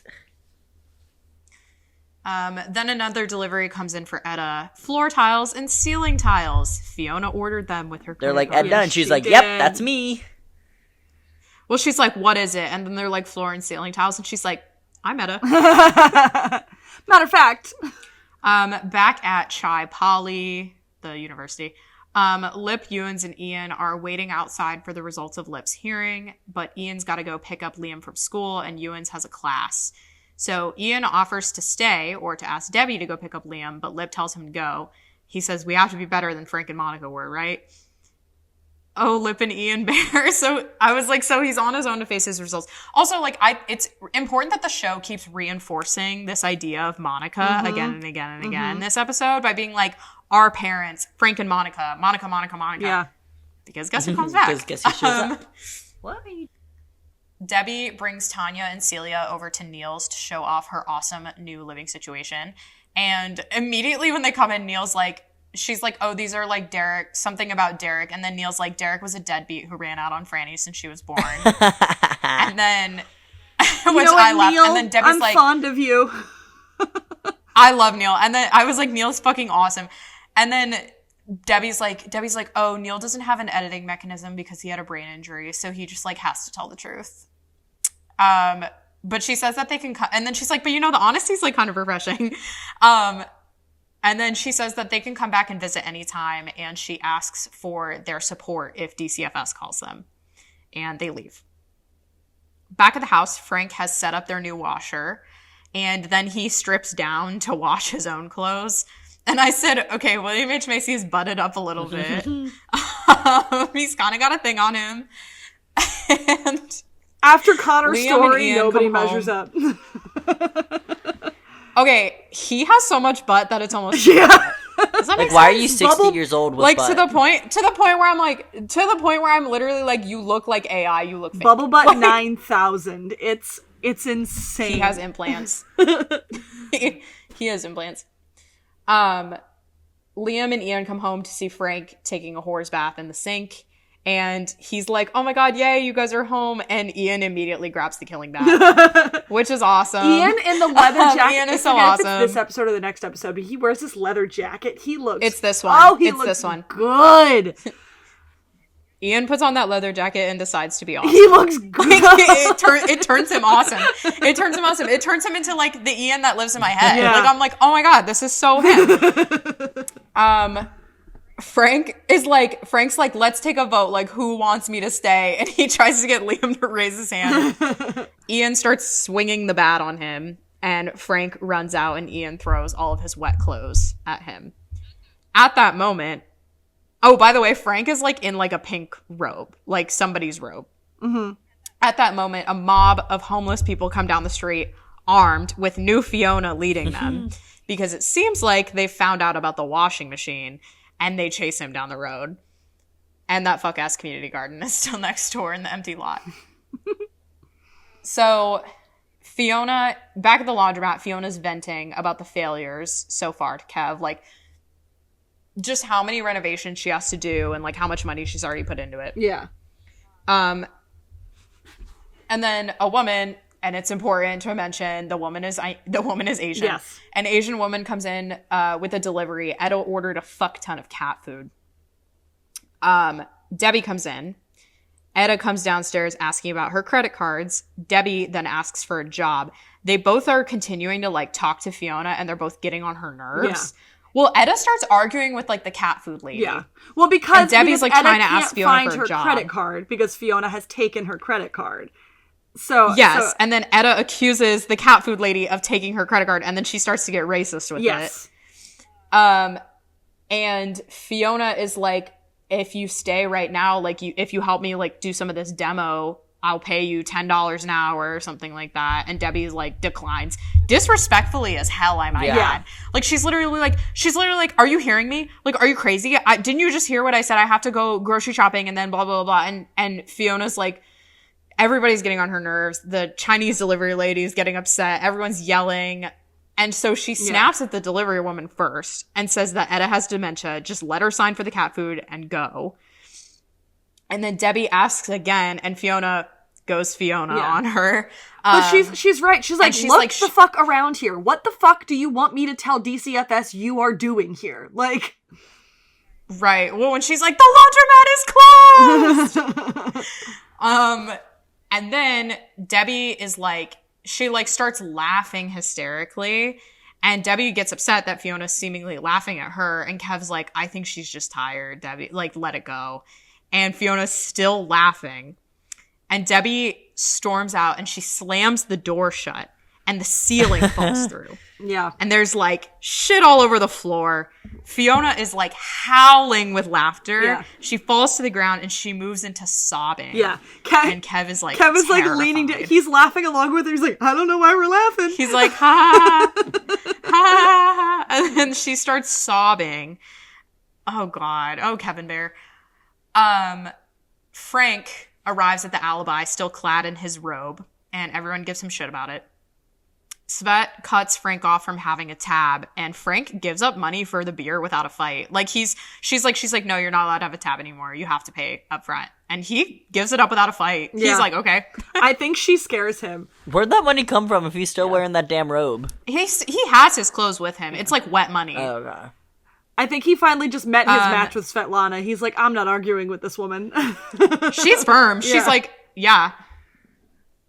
Kev comes in and offers, but he would never go to another bar because first of all, he's banned from every other bar. Second of all, like these are where his people hang out. He's never going to go to another bar. Absolutely not. Kev comes in and offers the bar patrons free drinks for a week to anyone who can come help Fiona out at the laundromat. And V gets upset that he's helping out Fiona, and even more so that he's offering free alcohol. And she says, you can't just offer free drinks for a week without running it by me first. And he says, you didn't run it by me when you married Svetlana. Svetlana didn't run it by me before she fake stole my titty van. And then he's like, where are the kids? Svetlana says, upstairs with my aunt. And then Kev says, you don't even know if she's related to that lady. Go get them. And she's like, Kev, like, blah, blah, blah. And he's like, I'm not fucking around. Like, he, like, snaps at her, like, yells at her. Go get my fucking And kids. he never yells. Yeah. And he never yells. So it's like, oh, he's serious. And so she agrees to go get the kids. That scene is tense. Lip it's just like, returns- you're like, damn. It's like, oh my God. Lip returns back to the board meeting, and they tell him that unfortunately they can't accept him back to the school because his conduct was just too over the line. And they also won't expunge the incident from his transcript. And Lip just sort of like goes numb. Mm-hmm. He just like dissociates. Kev returns back to the laundromat with help. Tommy takes point. Yay, construction Tommy. Yay. Like, Tommy's literally walking in Yeah. and he's like, there are so many OSHA violations happening right now. Yeah. He's like, I'm gonna like- go pull my truck around front. He's like, do you? What, Yeah, he's because like, what are you he's like, using? do you have What any tools? And Fiona like holds up her spatula. And he's like, what the fuck? I love, Tommy, like, barfly, whatever, but you know what? He's good at his job. He's good at his He pays job. his tab with his He's good at his construction job. worker money. And he also commits several violations on each site that he runs. I mean, whatever. it's the fine. South Side. You want it done fast, or you want it done right? Right. You want it done at all? Yeah. Frank asks Fiona if she really bought this place, and then he calls it a good investment. So, like, that praise that she never got from Lip, Yeah. she's getting And, like, from she Frank. does- And she's it's like, like she doesn't want it to land, but she's like, but it does feel good. Because ultimately, as much as she snipes at Frank throughout the series, as much as she hates Frank throughout the series, at the very core of her, it's the little girl who loves just him. wants daddy. Like, she just wants her daddy. And she's his favorite. Yeah. She was always his favorite. Yeah. And they do say in the early seasons, like, okay, everybody says that Ian is Monica's favorite, and that is true. But in season 1, like, Fiona says to Lip, you were always her favorite. Yeah. Monica's. And I feel like that's because she was like a mini Frank. I also think that, like, maybe in the beginning, before everybody else turned on Monica, like, Ian being Clayton too, Yeah. and like being chronically sick, like kind of a problem child, Monica was probably like, Fuck out of here. Yeah. like, She didn't want to She look at liked him. her little She mini didn't want to Frank think who was about so that. smart. Yeah. she was ashamed of him. Yeah.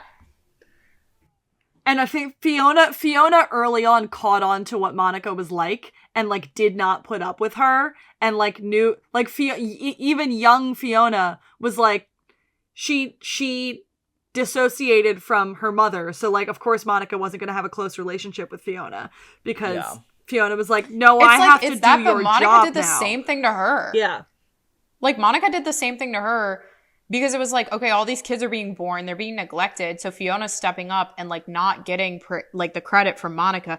Like, we dive into this next episode, but that's, like, the one thing that really picks at her. And, like, I think that in the same way, like, how boy moms happen, in the same way that, like, boy moms happen, like, girl dads kind of also happen. Yeah. And I feel like either, like, with mothers who have, like, daughters, Mm-hmm.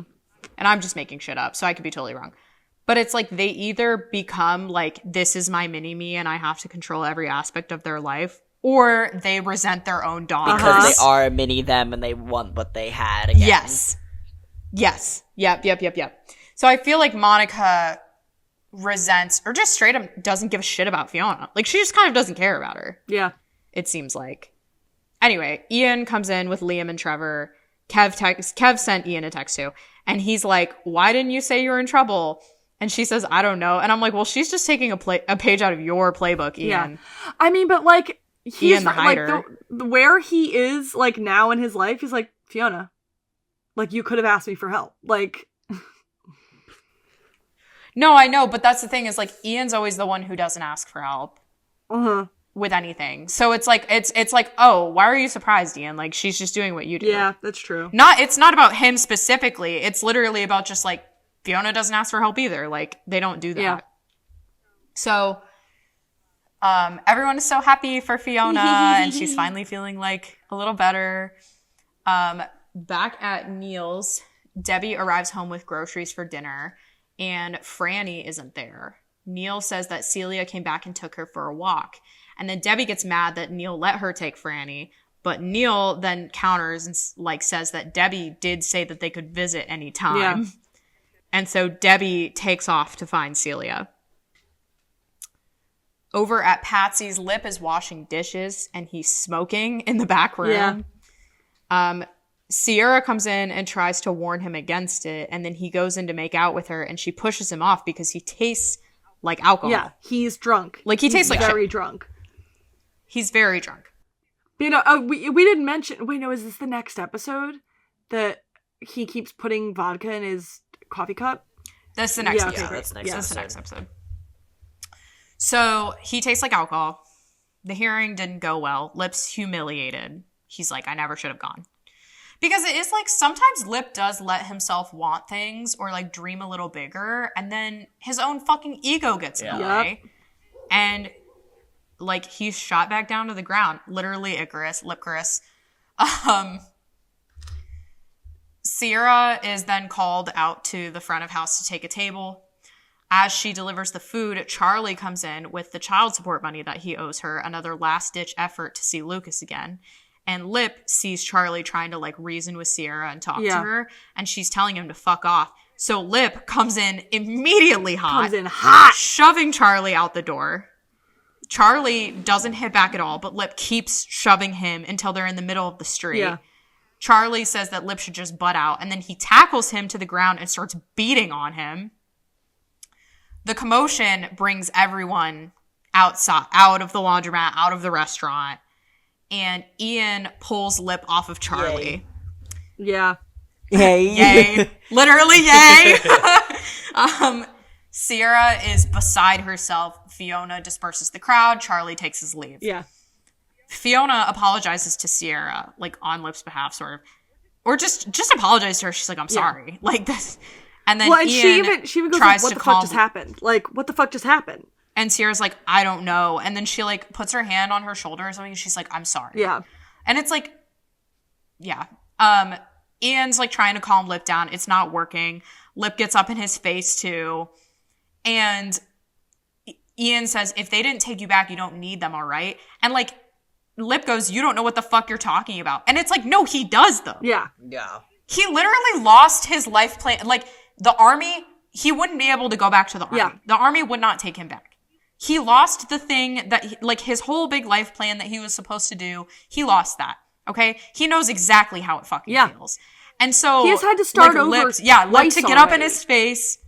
Yeah. And so Lip to get up in his face and be like, you don't know what the fuck you're talking about. And then he just sort of, like, takes off. He does that, like ear grab, too, and, like, gets, like, all up in his face. Yes. I hate that. He gets really up in his face. And Ian, like, just lets him. Doesn't respond with anger either. Ian keeps his cool. Season 7, you're crazy. Yeah. The end of season 7, you're so crazy. Because it's like everything is so great once they put the Gallagher family dynamics really in your face on display. I love it. Debbie comes over to the Delgado house, and Celia says that she's going to keep Franny for a while. Yeah. And then, because they have 2 doors, they have like a grate door and then a real door. And so she shuts the door, and Debbie, like, freaks the fuck out. She starts, like, yelling, pounding on the window, and Tanya starts filming her, like, pounding on the window. And she's literally yelling, like, give me my baby back, like, you can't keep her, all this shit.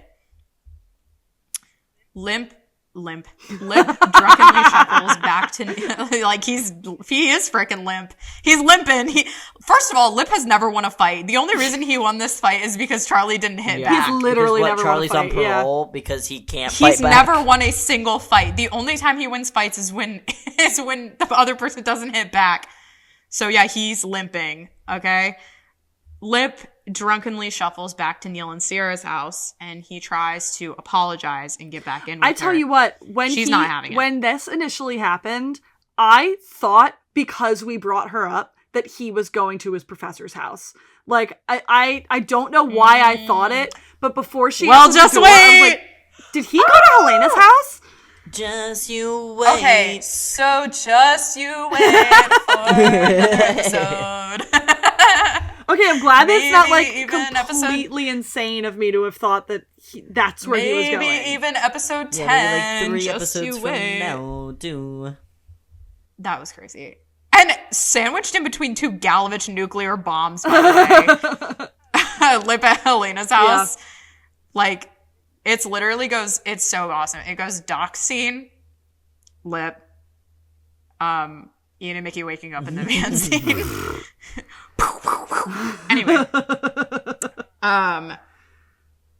So she's like not having it, his apologizing, his groveling. She never wanted him in her drama like that. She's been working really hard to have a relationship with Charlie so that Lucas like has a father. And she tells him that she doesn't need another addict in her life, and she shuts the door. And good for her. She gets up in his face, and though. Good for her. And it's beautiful. Yeah. Mm-hmm. But she doesn't yell. That's the awesome thing. She gets up in his face, but she's like dead serious. Like, yeah, she's just like, this. So good. No. She's like, I have a kid. I'm trying to balance a relationship. You get the fuck out. Figure your shit out or get the fuck away from me. Like, it's so good. Back at the mat, everything's all clean. And Kev asks to crash on the Gallagher couch. Fiona agrees. Frank also asks to get back into the house, and Ian and Fiona both immediately say no. Etta comes down and mistakes Frank for her dead husband, Wendell. And so he jumps at the opportunity and asks Etta to dance with him. And the music picks up. Frank and Etta keep dancing. Ian joins in. Trevor's watching. Not even dancing with him. And Fiona is like finally at peace after a little help. And the song playing, which is then our end credit song, is I Ain't Got Nobody by Louis Armstrong, the same song Frank was singing at the beginning of the episode. So we kind of come full circle here. There is an after credit scene in this episode. Frank is uncomfortable trying to sleep in the back because, like, Frank's like... He's, like, basically sleeping on, like, the bottom of the stairs, just, like, on, like, a stool. Well, basically what happens is, like, Frank gets offered to stay at the laundromat by Etta because she thinks he's Wendell or something. He's like, remind me, like, what size bed do we have? And then Fiona's like, Frank, you can sleep on the floor in the back if you leave Etta out of this. Yeah. He's like, and score! And then he's like, care to dance? Yeah. Frank is uncomfortable trying to sleep in the back, and he goes up to the apartment while pretending to be Wendell. Yeah. That's the after credits scene. That's so what the hell sure. What the hell sure. Like, well, because it's like, you know, he's like, well, also, like, the next episode, it does establish, it's like, well, they're not having sex. Yeah. Like, it's literally like, just sleeping in her bed. Yeah. Which is still weird. Well, but yes. There's two insane deleted scenes from this episode, by the way. One is between Kev and V, when Kev comes over to get his, like, nighttime stuff. And they have a sort of another argument, and he tells her that he's staying at the Gallagher house, and she gets pissed that he's, like, choosing Fiona. And he's like, I've known Fiona forever. We've known Svetlana for, like, no time at all. Like, what are you even talking about? Yeah. And then there's another scene where everybody comes back, like Kev included. It's like Kev, Ian, Liam, Fiona all like come into the house, and Debbie is like crying at the kitchen table, and they all rush over to her, and she's like, they took my fucking baby. Yeah. So yeah, that was the end of this episode. Love this one. It's such a banger. It was a very, really, very really good good episode. But this, your season 7 is surprisingly good. Like, I'm a season 7 defender. I've always enjoyed season 7. If I have a rewatch, I've always enjoyed season 7. I'm even a season 8 defender. If I have a rewatch, I rewatch season 7, I think, some of the most. Damn. Well, like, even if you're just, like, mostly in it for Mickey, the Ian and Mickey that we get in those, like, 2 episodes. Oh, so good. So good. Oh, I've watched. Feeds you. They feed are you for the decades. thing I've seen from season 7. They're the upside down, the Spider-Man kiss in the van. I think about it all the time. Oh. Like, these next 2 episodes, 10 and 11, because I know you've watched 9, are going to kill you. Because just the sheer, like, they keep paralleling back to Frank and Monica, and, like, not only that, but they do it in episode. Like, they continually transition cut scenes, like, next to each other. Frank and Monica, Ian and Mickey. Frank and Monica, Ian and Mickey. So it's like, but it's showing you exactly where the two also diverge. like where they're the same and where they're different. Ugh, it's so good. It's literally like my favorite thing that the show does ever is compare Ian and Mickey to Frank and Monica. Yeah. I love it. I eat it up every time. Show's so delicious. And Fiona, and then even like comparing Ian and Mickey to like Fiona and Jimmy Steve, like everybody in their like endgame relationship is a Frank or a Monica, except Lip and Tammy. They kind of like weirdly buck the formula there, but that's because like Tammy's just a fucking weirdo. I don't know. They're more just like, they're kind of in just like like, I don't know. They don't have that crazy passionate love. But the thing is like, I don't think Lip could sustain that. I think it's like a and when you settle come to type think of it, the situation. only like I guess he and Tammy are together toward the end, but the only like relationship that survives outside of Kevin V is Ian and Mickey. Like they're the Yup. And they're Frank and Monica good ending. Yeah. Because it's like, well, it's literally like, okay. they're Frank and Monica got help, There's, like, a couple- started talking to each other. Like Well, okay, part of it is that Ian specifically is like managing his illness, Yeah. but it's also that like Mickey has Frank tendencies, but Mickey's not Frank. First of all, like Mickey was never like how the story sort of goes that like because the story that they tell in the end of season 7 is like Frank was like going to be an upstanding member of society, like he had pulled himself out of the slums because his mom was abusive. And it was like, oh, he was like in college and an internship, but he was fucking bored. And then Monica like corrupted him. But it's like, no, Frank was like waiting for an opportunity to blow his life up. Frank exists selfishly. He exists selfishly for him. Everything that he does, everything that he creates, he's a it's hedonist. for himself. Mickey exists selflessly. Like he exists under some self-preservation. Mickey exists for Ian, bro. He exists for like because even literally just early that. seasons, like when he and Ian were in the middle of like a big fight, when the Gallaghers needed some muscle to come in on their cousin, there he was. Like Mickey exists selflessly, even though he does what he needs to survive. Mickey and Frank exists selfishly, and that is Frank exists with Monica in spite of, and Mickey exists with Ian because of. Yeah, like, well, Mickey, like, Frank is passive also in, like, after a certain point, sort of the Ian and Mickey dynamic flips where it's like, who's pulling the leash? Yeah. And because at first it's like Mickey's clearly the one sort of quote unquote in control, even though it's like, all right, well, they're both like magnets being pulled towards each other. But then after season 4, after Ian leaves and Mickey feels how it feels to not have him around, it's like Mickey is completely and totally at his mercy. And that's why like the season 10 breakup, when Mickey like finally puts his foot down and is like, you need to grow the fuck up and like marry me. Yeah. like, well, because he recognizes, or he's like, he does see that this is all stemming from Ian being like, how could you love me when I have this like horrible disease? Because Ian thinks that he's the worst thing ever on planet Earth that ever existed. And Mickey's like, straight up, stop kicking yourself in the face and stand the fuck up. He's like, shut up. Yeah. Well, he's literally like, the fact that because he's like, this is so stupid that you're letting this get in the way of us. Yeah. Like, and I mean, at that point, it's just bullshit because Ian's like, well, how do you know you love me? Like, blah, blah, blah. And Mickey's like, if at this point you don't know, you must be fucking stupid. You must be a fucking idiot. It's like, everything I have done for you. Freedom for you. I literally done everything for you. Yeah.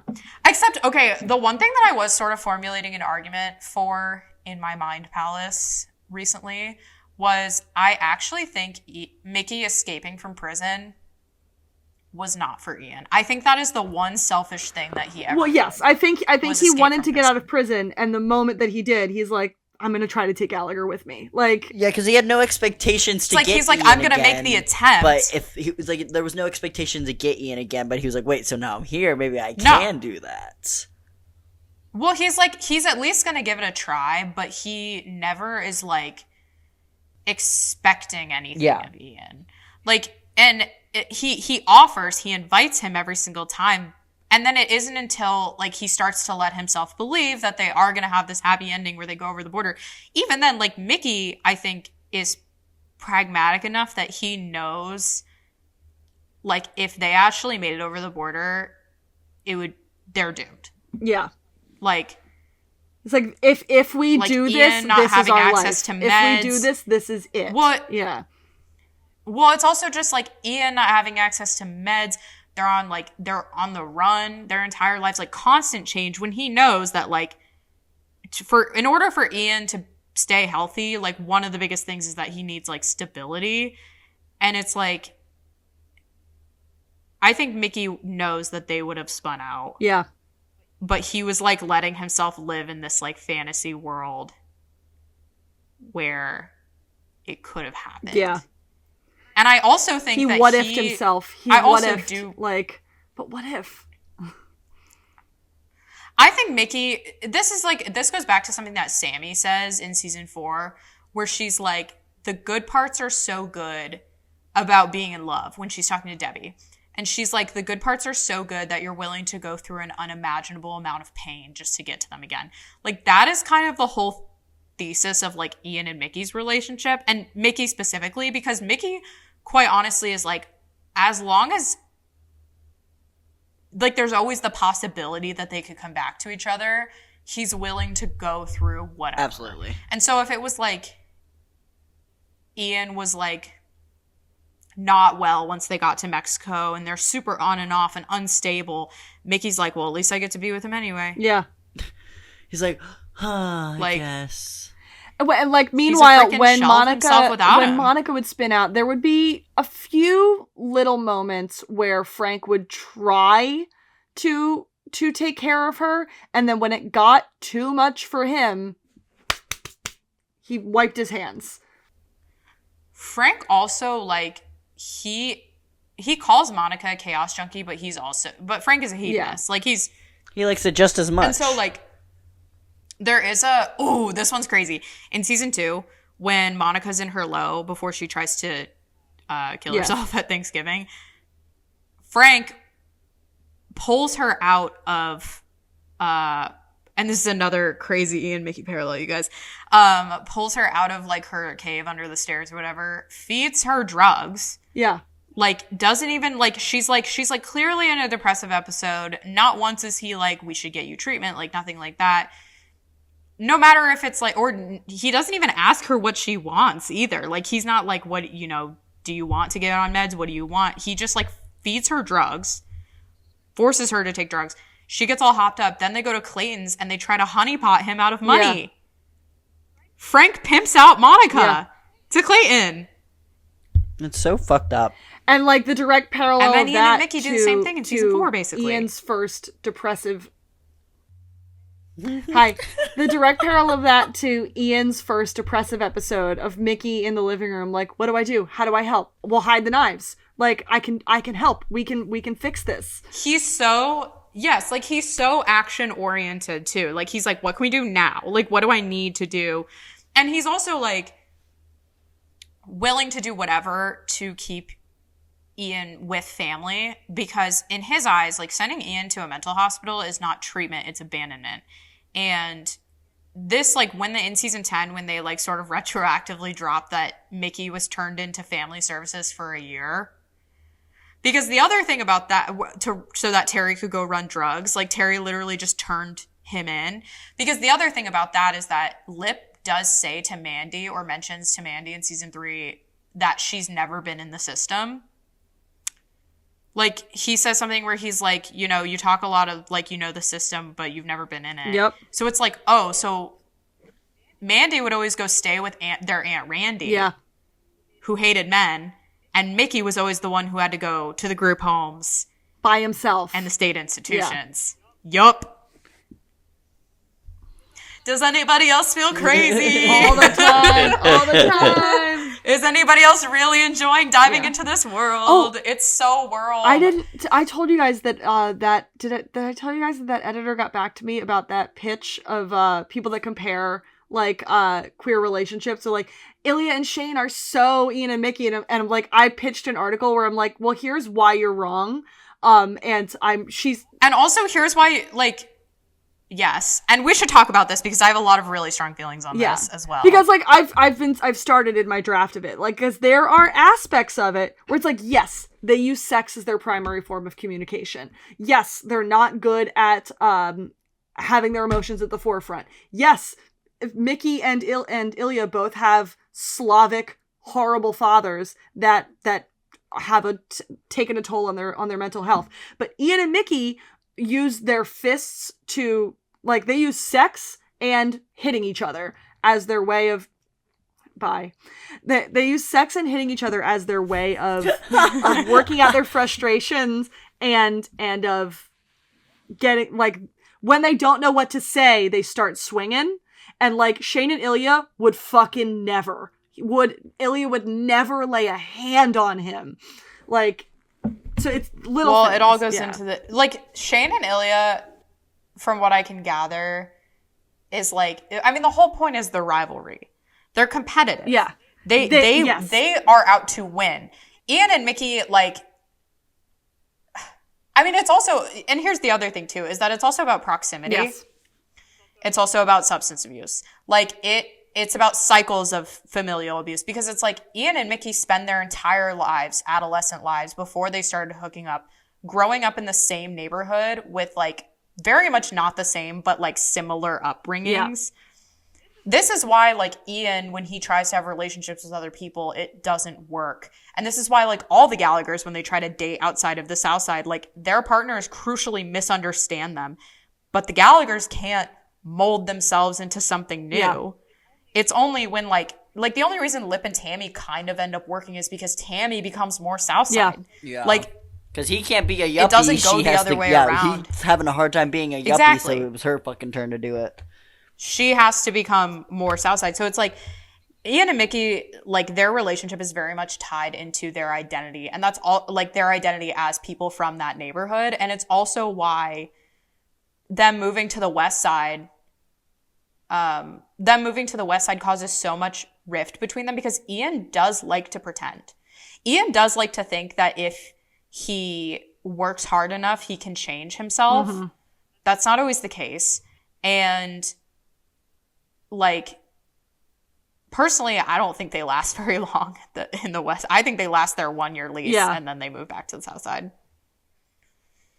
But that is just like Shane and Ilya. Like, it's about competition, and it's about being the best at first. And they do come from two very different places, and the thing that is hockey that pushes them, I hear you, that pushes them forward and that propels their lives is also the thing that kind of tears them apart. So, like, I can see similarities in the couple, but, like, the one-to-one comparisons is just, it's so wildly incorrect.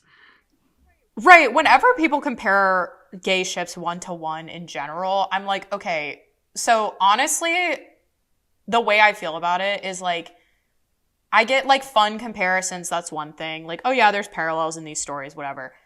But if you genuinely, like, do that, I'm sort of like, you clearly just don't take your media seriously enough. That's me with absolutely everybody that's like, oh my god, Shane and I love this just as much as I love Red, White, and Royal Blue. Like, you're cheapening the story. When the comparisons to Red, White, and Royal Blue, I'm like, have we forgotten that movie is it is shit from a butt? Like, did we forget that movie is the worst thing? Oh my god, it's so fucking terrible. It's so bad.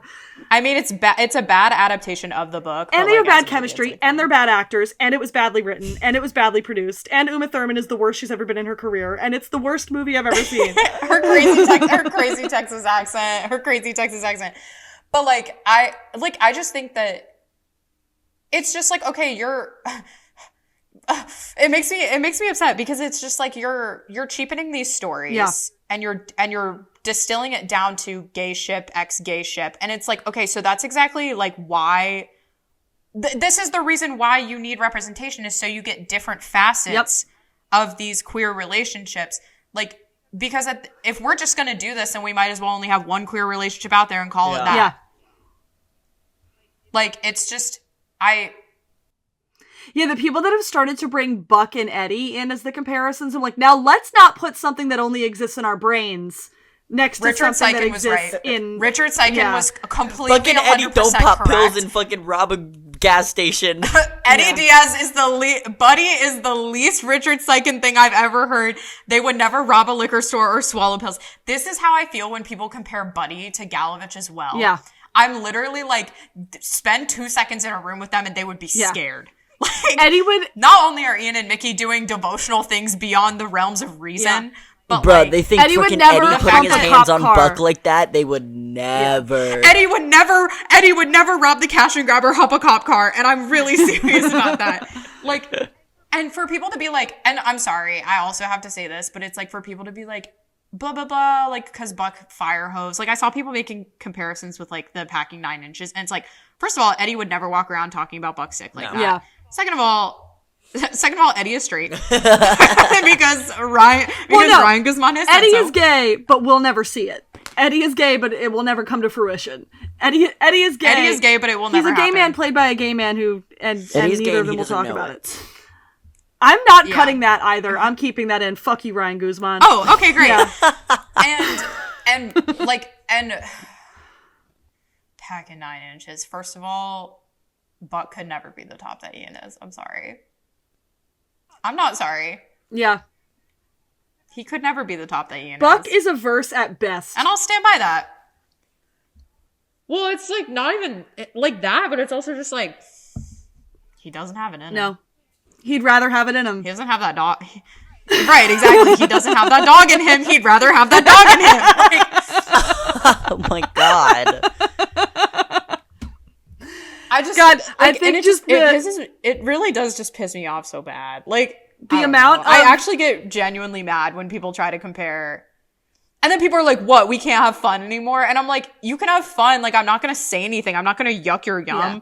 But I am going to, like, side-eye and scroll by. But also I'm people not gonna that like your tweet. have been getting mad at I'm not folks- going to like your tweet. people that have been getting mad at folks for getting enthusiastic about, like, buddy people moving over to Heated Rivalry. They're like, oh, you're abandoning the fandom? Like, I actually am looking at a full course meal and am throwing away the fucking school lunch that you handed me. Like, that's what I'm doing here. Well, it's like, it's not going to happen. And, like, it's also just like, can you not like multiple things? Yeah.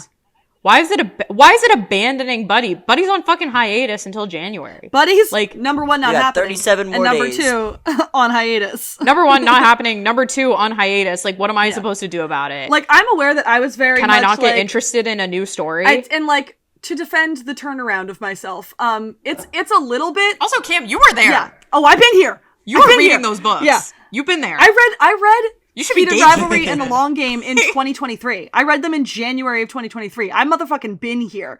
And with Buddy, I'd like to defend my turnaround on it. It's, yes, first of all, Heated Rivalry, I'm being served a full meal and throwing away your garbage. But also, like, I was genuinely hopeful until I was like, Ryan Guzman is too homophobic to do this. And Disney is being run by fascists. And they're never going to let this happen. Like, I also just think, like, I think that the if they wanted it to happen, it would have happened by Absolutely. now. And I think that, like, the window closed. and it's not like slammed they're shut. not. Well, it closed. They missed it. Like, they set it up so good last season, and it's gone. And even then, like, 8 seasons in, it's like, if they wanted it to happen, it would have happened, and it didn't. So They slammed that window shut and it's never opening again. Yeah. And, like, I do think that there's a lot of really good, and now I'm going to sound like a hypocrite, like I'm changing my tune because I was buddy as fuck a year ago. But, like, I think that there is a lot of good story happening with Buddy. There's really, really a lot of potential there. But at the end of the day, too, it's like, not the most groundbreaking gay representation if it was to be a thing. Yeah. I don't even Because think it was gonna be seen as like groundbreaking. It was more so just like I don't think so either. They had the opportunity of the will they won't they of the century, and they just didn't know what to do with any of that. Yeah. Well, they didn't want to, but they wanted to have their cake and eat it too, right? Because they wanted to garner this like audience, and tease the shit out of it and Sure, play will they fucking won't got they? it. And then they were like, okay, we're done with that now. Yeah. Because they took it a step too far. That was the thing. They did take it a step too far. Yeah, the when moment they made that Tommy... Buck, like, when they made Tommy be like, you have feelings for Eddie, and Buck was like, What? Yeah, the moment that they That they was, like, dropped the step over that the line. and then have done nothing to address that ever since. It's like, right, yeah, so it's you're like- not going to. Right. like, so you're not going to, so it's not happening. Yeah. Okay. Anyway, I've been really, really back in Shameless Landia. I, like, in a crazy way, I'm making shit up that didn't even happen. Listen, and if it ever did, I will happily eat crow. I will, you know what? Prove me wrong. However, I'm gonna watch Shane and Ilya fucking for 45 minutes instead. Well, and it's like, you know what? I'm so confident that I'm like, it's not gonna happen. And even if it did happen, I would be like, you guys just got peer pressured into Yeah. it. It's not gonna feel This wasn't, authentic. you didn't actually want to And do after this. this, Like, after this, it's gonna be the driest, most close-mouthed, most annoying, like, it's that's yeah. what I'm saying. Like, okay, low-key, I don't even know if they'd actually have chemistry. Not anymore. Not anymore. I just, like, yeah. God, that'd be But every so day amazing I- for it to actually happen and it not execute well at all. That'd be so I would funny. laugh my ass Just off. flop. I seriously would. Just like, and I'd be like, okay, so you guys got peer pressured into this. And that's another thing too, where I'm like, stand up for your story, bro. Like, if you don't want this to happen, don't like pussyfoot around and like maybe, and like, will they, won't they, or like come up close to the line. It's like, write your damn story. Yeah, do it or don't. Shit or get off the pot. Just Ryan fucking Guzman, do it. Some actor, mayor, whoever, doesn't want to do a storyline. Like, I don't know. It's like, all right, No, past a certain it's- point, because like I said, you can't make an actor kiss an actor they don't want to Yeah. kiss. That's fine. I feel But like it's like, then stop fucking writing him up to the line. I feel like I reached a boiling point with Ryan Guzman because like we were all a little bit tiptoeing around, you know, for a very long time. And the moment, I was off it for. But the moment that he started going all like red-pilled transphobic all over his Instagram, the moment that he started going red-pilled transphobic all over his Instagram, I was like, "Oh, I'm fucking done with you. I'm absolutely fucking done with you." And you know what? Fuck you. It's not going to happen because you are not going to let it happen. Like, Yeah. I think my frustration at this point, like, and it's not even frustration. I guess I'm really just like indifferent. My indifference stems from like just being like, okay, so it's clear and it's been clear that this is not something that he wants to do. My frustration sort of lies with like well, let's see if we can set it up and then maybe he'll agree. yeah. It's like, no, just fucking do something else. If you can't figure out what to do with Eddie or write a compelling other same-sex relationship for Buck, if that's what if you want Buck to be bisexual and you want to put him in a same-sex relationship, at least make it compelling. Yeah. Like, if you can't do that, I feel like it should go one of two ways. Like, either you should either be able to pivot and work around real-life considerations, or you should stand up for your fucking story. Yeah. And like like whatever. You can either take all of what you wrote and just put it into a different character and make it compelling, or you can like low-key recast the Yeah. guy. I don't know. Here is your Like, here is like, your I don't story. know. Like, it's do your just, like- job, or maybe we'll kill you off. Like, who fucking knows? It's to the point where like you said, Lena, like they're like dangling it in the way that like they could. They think maybe Yeah, like, it'll maybe work. they could like, do something Maybe he'll with say it, yes. and then like whatever. Whatever But the then circumstances it are. feels like that has happened like at least multiple times to the point that it's like so like uncomfortably like in your face, being like there was 100% a waiting for the approval setup, and then it wasn't given a go ahead, and they're like, all right, cool, we gotta just turn this all around. Yeah. Well, at this point, it's like it's like kind of sadistic, pathetic. because it's like, yeah, it's like I'm just gonna keep writing And, like- him into these like situations, and then it's a challenge for me to have to get him out. You now have this character where his entire being could be wrapped up into one single person, and unfortunately, you're created for one single person. Like, what else you're gonna do with him? Right, and the crazy thing is that there's so many better, more interesting things that they could have done with Eddie. But they unfortunately... And they just don't. Doled it down. It's just like they keep on putting Eddie in almost the same exact scenario. It's just like, all right, we have Buck, we have bad parents, we have Chris. What else can this man do? Let's give him something else that isn't the same three tropes. His mental health arc was interesting. And here's the thing. It's even if he wasn't, Cameron and Noel couldn't be straighter. They were sticking their tongues so far down each other's throats. It was fucking nuts. Like, but no, like their chemistry, and that was the thing, was like their chemistry was such a gamble because they did have such good chemistry with each other in the first season, but they didn't even have any intimate scenes until season. Yeah, exactly. It was a gamble. Like, and there was like, I mean, the story that has been spread is that like they wanted them to kiss earlier, and then Noel was like, "No, he's not 18. Yes. Like, I'm not doing that." Because Noel was 27. Yeah. So the crazy thing, oh my god, grooming of when I was Shameless listening of to it all. Shameless was seriously lightning in a bottle, every single coincidence coming together, like people putting in the fucking work on this show. Well, when I was listening to the director's commentary, they did talk about how they got Noel, and because every single time he would come on in a scene, everyone in the room, Emmy included, would just be like, "Oh, he's so good." Yeah. Like they would just be like, "Oh, he's so good." They were lucky and, to get him like, because he's so if good. the Riches didn't die in the writer's strike, he would have been on the Riches when Shameless was starting. So it wasn't just that. No, the Riches was earlier. Well, unless the Riches went like 3-4 seasons, because the Riches was 2008. It was mid-season 2 so it would when have been died in the writer's strike. Yeah, but then it would have had to go like 2 more seasons for him to not be available for Shameless. But, and even then, like, it depends on filming schedules. But no, what happened was they said that they had been like auditioning, like all different people for this Mickey role, and they like could not find the right guy.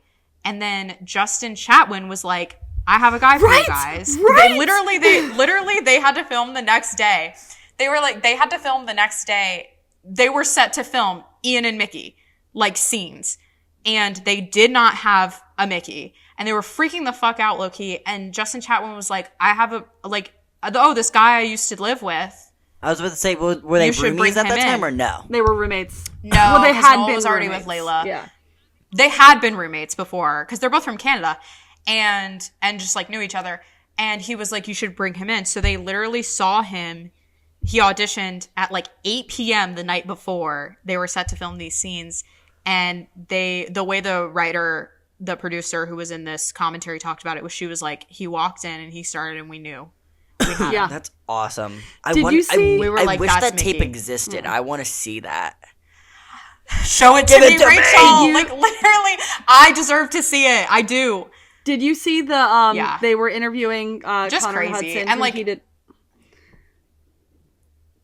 Well, I did see that where he was like, "I thought he was going to pin me down." Fuck Yeah, me. he was like, it That's was between him crazy and another to say guy. that. But I said about Connor, I thought he was going to pin me down and fuck me. Like, yeah. And that's your guy. But with like the swagger of Mickey, and the fact that it's like Mickey's this like authoritative Southside figure, and he's literally like 5 foot. And he's also supposed to be like 17 years old. Yeah. He's a 17-year-old kid. Like, well, I love like, how the Justin thing is, was like, Noel you know, who deserves- should play your teenage boy? My almost 30-year-old friend. my 27-year-old Yeah. friend. But like, I mean, Noel at that time had looked that old since he was 17. He had baby face for a good long time.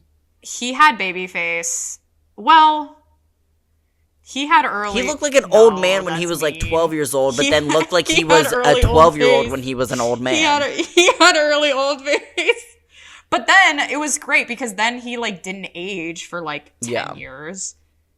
And even going into season 10, it's like, okay, yeah, he looks older, but he doesn't look like insanely different. Like, and he looks clean. Like, he doesn't look too clean. old to play Mickey. He looks Like, he could pass for 27. Yeah. No, yeah, by And the by the time He's had a time- hard life. He's By had the time- he's had a rough life, okay? He could by the pass time, for 27, but though. by the time Mickey was the age Noel was when he started playing Mickey, he looked proper. Yeah, and Right, because it was like, Cameron, well- because Cameron had gotten big and beefy too, and they like matched. Yeah, But Cameron Yeah. has baby face. yeah. Cameron does have baby face. 'Cause Cameron is like, freckled gingerheads Ian always have literally baby gets faces. called. Well, Ian literally gets called baby face, sweet face. He has baby Yeah. face. So even still now, like, I look at him and I'm like, 30 something. Yeah. Like, I don't even know I how think old he's he is. 30. But I'm like 30 something. He's a couple years older than 33, me. 34? He's a couple years older than me. Yeah. So I'm like, okay, baby face. But We brought it back. wow, we brought it wow. back The to show Shameless. is literally Yay. it's literally so lightning in a bottle. Like, it's crazy. Like, for a couple of years, these last couple of years when I was like on other stuff, I was He's like, 32. I was like, Shameless is like whatever. And then now I come back to Shameless every couple of years and I'm like, this was literally the best show I they know. ever. Yeah. Lena was texting me like a couple weeks ago. She was like, "Please come back to Shameless Land with me." You must come, everybody come back, please. And you're right, because every No, time because we do, it's I was even though it like, becomes Buddy's rare, Land is so boring, and she was like, Yeah. "Come back." even though it's rare, back to every me. time we do Well, 'cause- sit down for this, it's like, right, I love this show. It's like, No, right, this right. show's so fucking good. It's like, well, it's also that, like, I have made up or discovered or both a version of Shameless that is, like, real and true and reveals itself to those who are demented of heart. And, Like, you pull from a place of I don't know, Shameless, like, not it many just- people can go. well, I'm corn plating the shit out Yeah. of it is the thing. yeah, But then I'm like, wait, this is like real because this was like a Showtime production and they really did give a shit about But all also, this the stuff. minor details mean more in this type of context. yeah, They do, because it's like, this is like a messy ass family. Like, I don't know.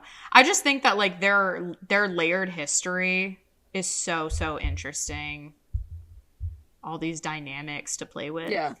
Showtime went on a run for a while, man, because like starting with Queer as Folk, like we don't have that. We don't have shit after that. Like Queer as Folk to The L Word to Shameless was like a wild run of shows for Showtime to be doing in the early 2000s, from like 2000 to They 2011. gave a shit. And now they're owned by Paramount. Boo. They've got Yellow Jackets, and I can't name anything else. That's Yeah, and currently everyone on turned on Showtime. Yellow Jackets after season 1 because the writing went to fucking shit. I was hearing about I heard this. that there was too many plot holes because there was also issues with actresses. Not that they were issues, that they had issues with writing, and then they just, like, a couple of the characters, like a character or two got killed off that were, like, unnecessary. They Juliette brought Lewis in was a character. fucking furious about They how she brought got in- killed off. Hilary Swank's character is literally a nobody from season 1, but for some reason, her as an adult is, like, it just, like, they ended up just super yeah, important. like, That's so She true. killed Van. unnecessary. She fucking killed Van. Oh my god, I'll Adult always Van, be adult upset about Van. it. Yeah, yeah. Anyway, I didn't watch the show, but I keep up because I was like, I want You to kept up a know little. why everyone was being a hater. Because I watched the It's got first one- episode. I said, this is awesome. And then everyone was like, don't keep watching it. And I said, I okay, cool. I think you should keep watching. It stays good. It stays I good. think I don't care anymore to know that it gets so Real. bad that I'm like, I don't want to put in my effort or my time. Well, it's not that it's getting bad. It's that the writers are like, oh, we have to end this, and they think that the way to end it is they have to kill everybody. So they just started killing people. And they're Oh, yeah. great. Love cool, when cool, they cool, do that. cool. But I'm gonna ride it out to the end because I think it's good. But yeah, Anyway, and Shameless that's- is the greatest show ever, though. So that's all that Yeah. matters. Like, actually, it's all sorry, reliable, it's man. true. It is all reliable. It's all reliable. It's so good. We literally had the best actors of our time, and now all of them are like doing shit. Yeah. Noel Fisher, I you gotta love get your that ass there's up, like you gotta a work. William I'm H. sorry. Macy. You need to be on the screen. There's like an interview that William H. Macy They're just having did resurgence. with First We Feast, and William H. Macy is talking so fondly about Shameless. There was a good. It was like Good Mythical Kitchen, Yeah. Mythical Kitchen or something. Good Mythical Morning. There's been a Shameless resurgence. I got 10,000 likes on that tweet about Mickey's dick. 10,000 on Okay. that? Sorry. Yeah, 10,000 on that. Just pointing out, because somebody made some comment where they were like, because it stemmed from, it was like a quote tweet of a quote tweet of a quote tweet. But basically somebody was like, well, and I know Mickey's gross. Like, And he you're doesn't like, douche. And wrong. I literally quoted it with Mickey's douche on the shelf in season 11. And I was like, this is false. So this lie. But like, Shameless is one of those shows that, and then people are surprised that like it got so many likes. And it's like, Shameless is one of those shows that everybody's seen, but nobody's actually. Yeah, no, I feel Yeah. like we Maybe the other way around. literally were talking Everybody's about that watched, the other but nobody's day. actually seen. Because I was like, that douche was on the shelf for a whole fucking season. Yeah. Like, No, everyone around me. and I get that it's like I get that it's like background set decoration, but it's like, honestly, if you don't know Mickey enough by that point to know that he's kind of freakish about like his bottoming hygiene. Like, it's like my biggest pet peeve when like you're talking to people about like what shows you watch or whatever, and you're like, oh, I really like Shameless. They're like, oh my god, I love Shameless. It's my favorite show ever. I'm like, all right. I was I'm like, like, no, you name don't. 3 Ian breakdowns. Like, name Yeah. like I'm like, no, you don't. Not the way that I do. I'm like, you don't like it the way that I do. understand it. Because, well, I'll be like, did you know, like, I don't know, some Yeah, fucking I hate when bullshit. people say like, "This is my." I'll be like, oh, do you know? Well, I can talk about this now because I actually posted it. Even in like the actual fandom, and I'll be like, does anybody know about the poem that Mickey wrote and put on their prison wall? And everyone's like, what are you talking about? And I'm like, the poem that Mickey wrote about him and Ian and put on the prison cell wall. with how many people? Oh, you guys didn't care enough to look with into how that? many people who have seen the show, I would still genuinely surprised of how small the fandom relatively is. Whenever I talk It to was somebody and huge they back say in the that day, they've though. watched it and that they like it, and then I start talking about characters, or I say like an they're like, actor's "Who?" name, and they go, "Wait, which one is that?" I'm like, "Oh, so you don't fucking know Ball? Like, you actually don't. You do not know Ball." Oh, so you don't Because I'm know not Kev- expecting you don't know them Kev to Ball. know like the You don't know deepest, Kev darkest Ball. of the lore, but I'm like, okay, when you say it's your favorite show ever, I'm expecting at least a 3-time rewatch. Like, you've had to have seen everything. I should be able to say Noel, I mean- and you know who I mean. Like, Well, I'm like, because that's the goat. But like, Goat Fisher. I just think that so many people that watch Shameless, and maybe it's just because I connect so deeply with the show that it makes me like sad when this happens, but so many people that have watched the show don't actually grasp the full weight of Yeah. it. It's just a silly haha Or show. takes, because it is funny. they Because watch it, is it funny, like has my funny moments, parents but, like, watch TV, they where were- they just like, oh, Exactly. Yeah. Like, but it was getting fucking dark in there. And then people will be like, and then people have the most brain dead takes I've ever heard, where they'll be like, well, Ian and Mickey like both had bad dads, like how the show said in season 11. And I was like, no, Mickey's right. Terry was worse in every Yeah. possible way. Like, Ian, like, it's- when his and- dad found out and they're about like, them, what got evidence? like stupid comments. Mickey, when his dad found out about them, got raped. Like, it's different. like not even just Yeah. that, but like sexual abuse runs so rampant in the Milkovich household. I'm like, the fact that Mandy gets pregnant by Terry in season 2, and you guys are actually walking around thinking Frank is worse. that the Gallagher house is like worse or just as bad. It's like, I'm sorry, but we can play My Struggle is worse than Your Struggle, because Mandy literally got pregnant with her father's baby. yeah, like the stakes, stakes for the both of them. Like, the stakes for Mickey are, The Milkovich I'll house is just die. so- I will die. He will kill me. I will die. And not even like a teenage, like, my parents will kill me. Like, he will literally be fucking murdered. He will shoot me with a And gun. the only reason, and the other crazy thing is, like, going back, it's like, okay, when Terry comes home early, I do think that there was definitely an inkling that Mickey was gay. And it was more just like, as long as he doesn't act on it, I'll never say anything, because like, or like if I it's can't only just, in like, juvie you know. or only in prison, like it is with me, and let's not talk about it. Right, Yeah. because I mean, Terry's hypocritical, but it's like, it's not just the fact that Mickey's gay; it's the fact that Mickey's a bottom as well. But it's also like, because that's the quote unquote feminine position or the submissive position. But like, when Terry calls and says like, send over the Russian, it's like, this was a plan that he had in place. Yeah. like for backup, This just in was case. like something. Well, he was like, it was more just like, if I ever catch Mickey, it was like a setup. Like, it was like, if I ever catch Mickey. And the other thing too is like, when Svetlana comes in, she knows exactly why she's there. Like, not just to go have sex, but like, she sees both of them bloody in their boxers on the couch. and she's only instructed to have sex with one while the other one watches at gunpoint, she knows exactly why she's there.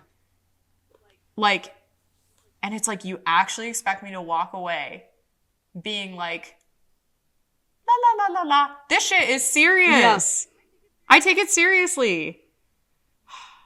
They don't get it like we get it. And then people have the audacity. They don't start podcasts about it. They don't get it like we get it. And then people have the audacity to be like pissed at Mickey and be like, well, why didn't he talk to Ian? It's like, first of all, did you forget the part where he got pistol whipped? He just went through. Well, it's like, first of all, he went through the horrors. Yeah. Second of all, like, Ian's safety is also in danger. Like, Mickey. See, the thing is like, okay, this is the last thing I'll say. Please, because I really have to pee. Yeah, I'm sorry. This is the last thing I have to say. Well, when Terry walked in, the first thing Mickey did was put himself between Terry and Ian. Like, oh yeah, 100%. But like, Terry would not actually kill Mickey. Because Terry needs Mickey. Because Mickey is his smartest kid. Mickey is the kid that he's going to leave the business to. Like, there are all the illegal shit that they do as a family. Like, Mickey is involved with all of that. That's why later in season 10, like, he's still running guns with Terry. Mickey is Terry's smartest kid. His only capable son.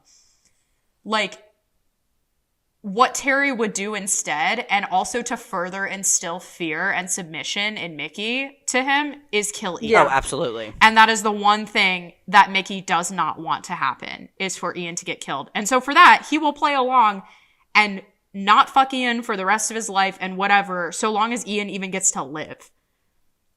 But like, Terry would have no qualms killing Ian, but he needs Mickey. It just makes you crazy. I love it. I love this world.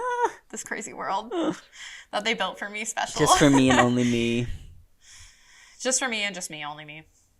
So special. My internet is so... Sorry, we have to stop now. We have to stop now. Yeah. I'm sorry. We got carried away. It's been a really long time. We'll find another... Since the notes are already done, we will find another recording soon. All right, everybody. Let's go to bed. I'm going to watch some gay hockey players fuck each other for a while. Hell yeah. It was good.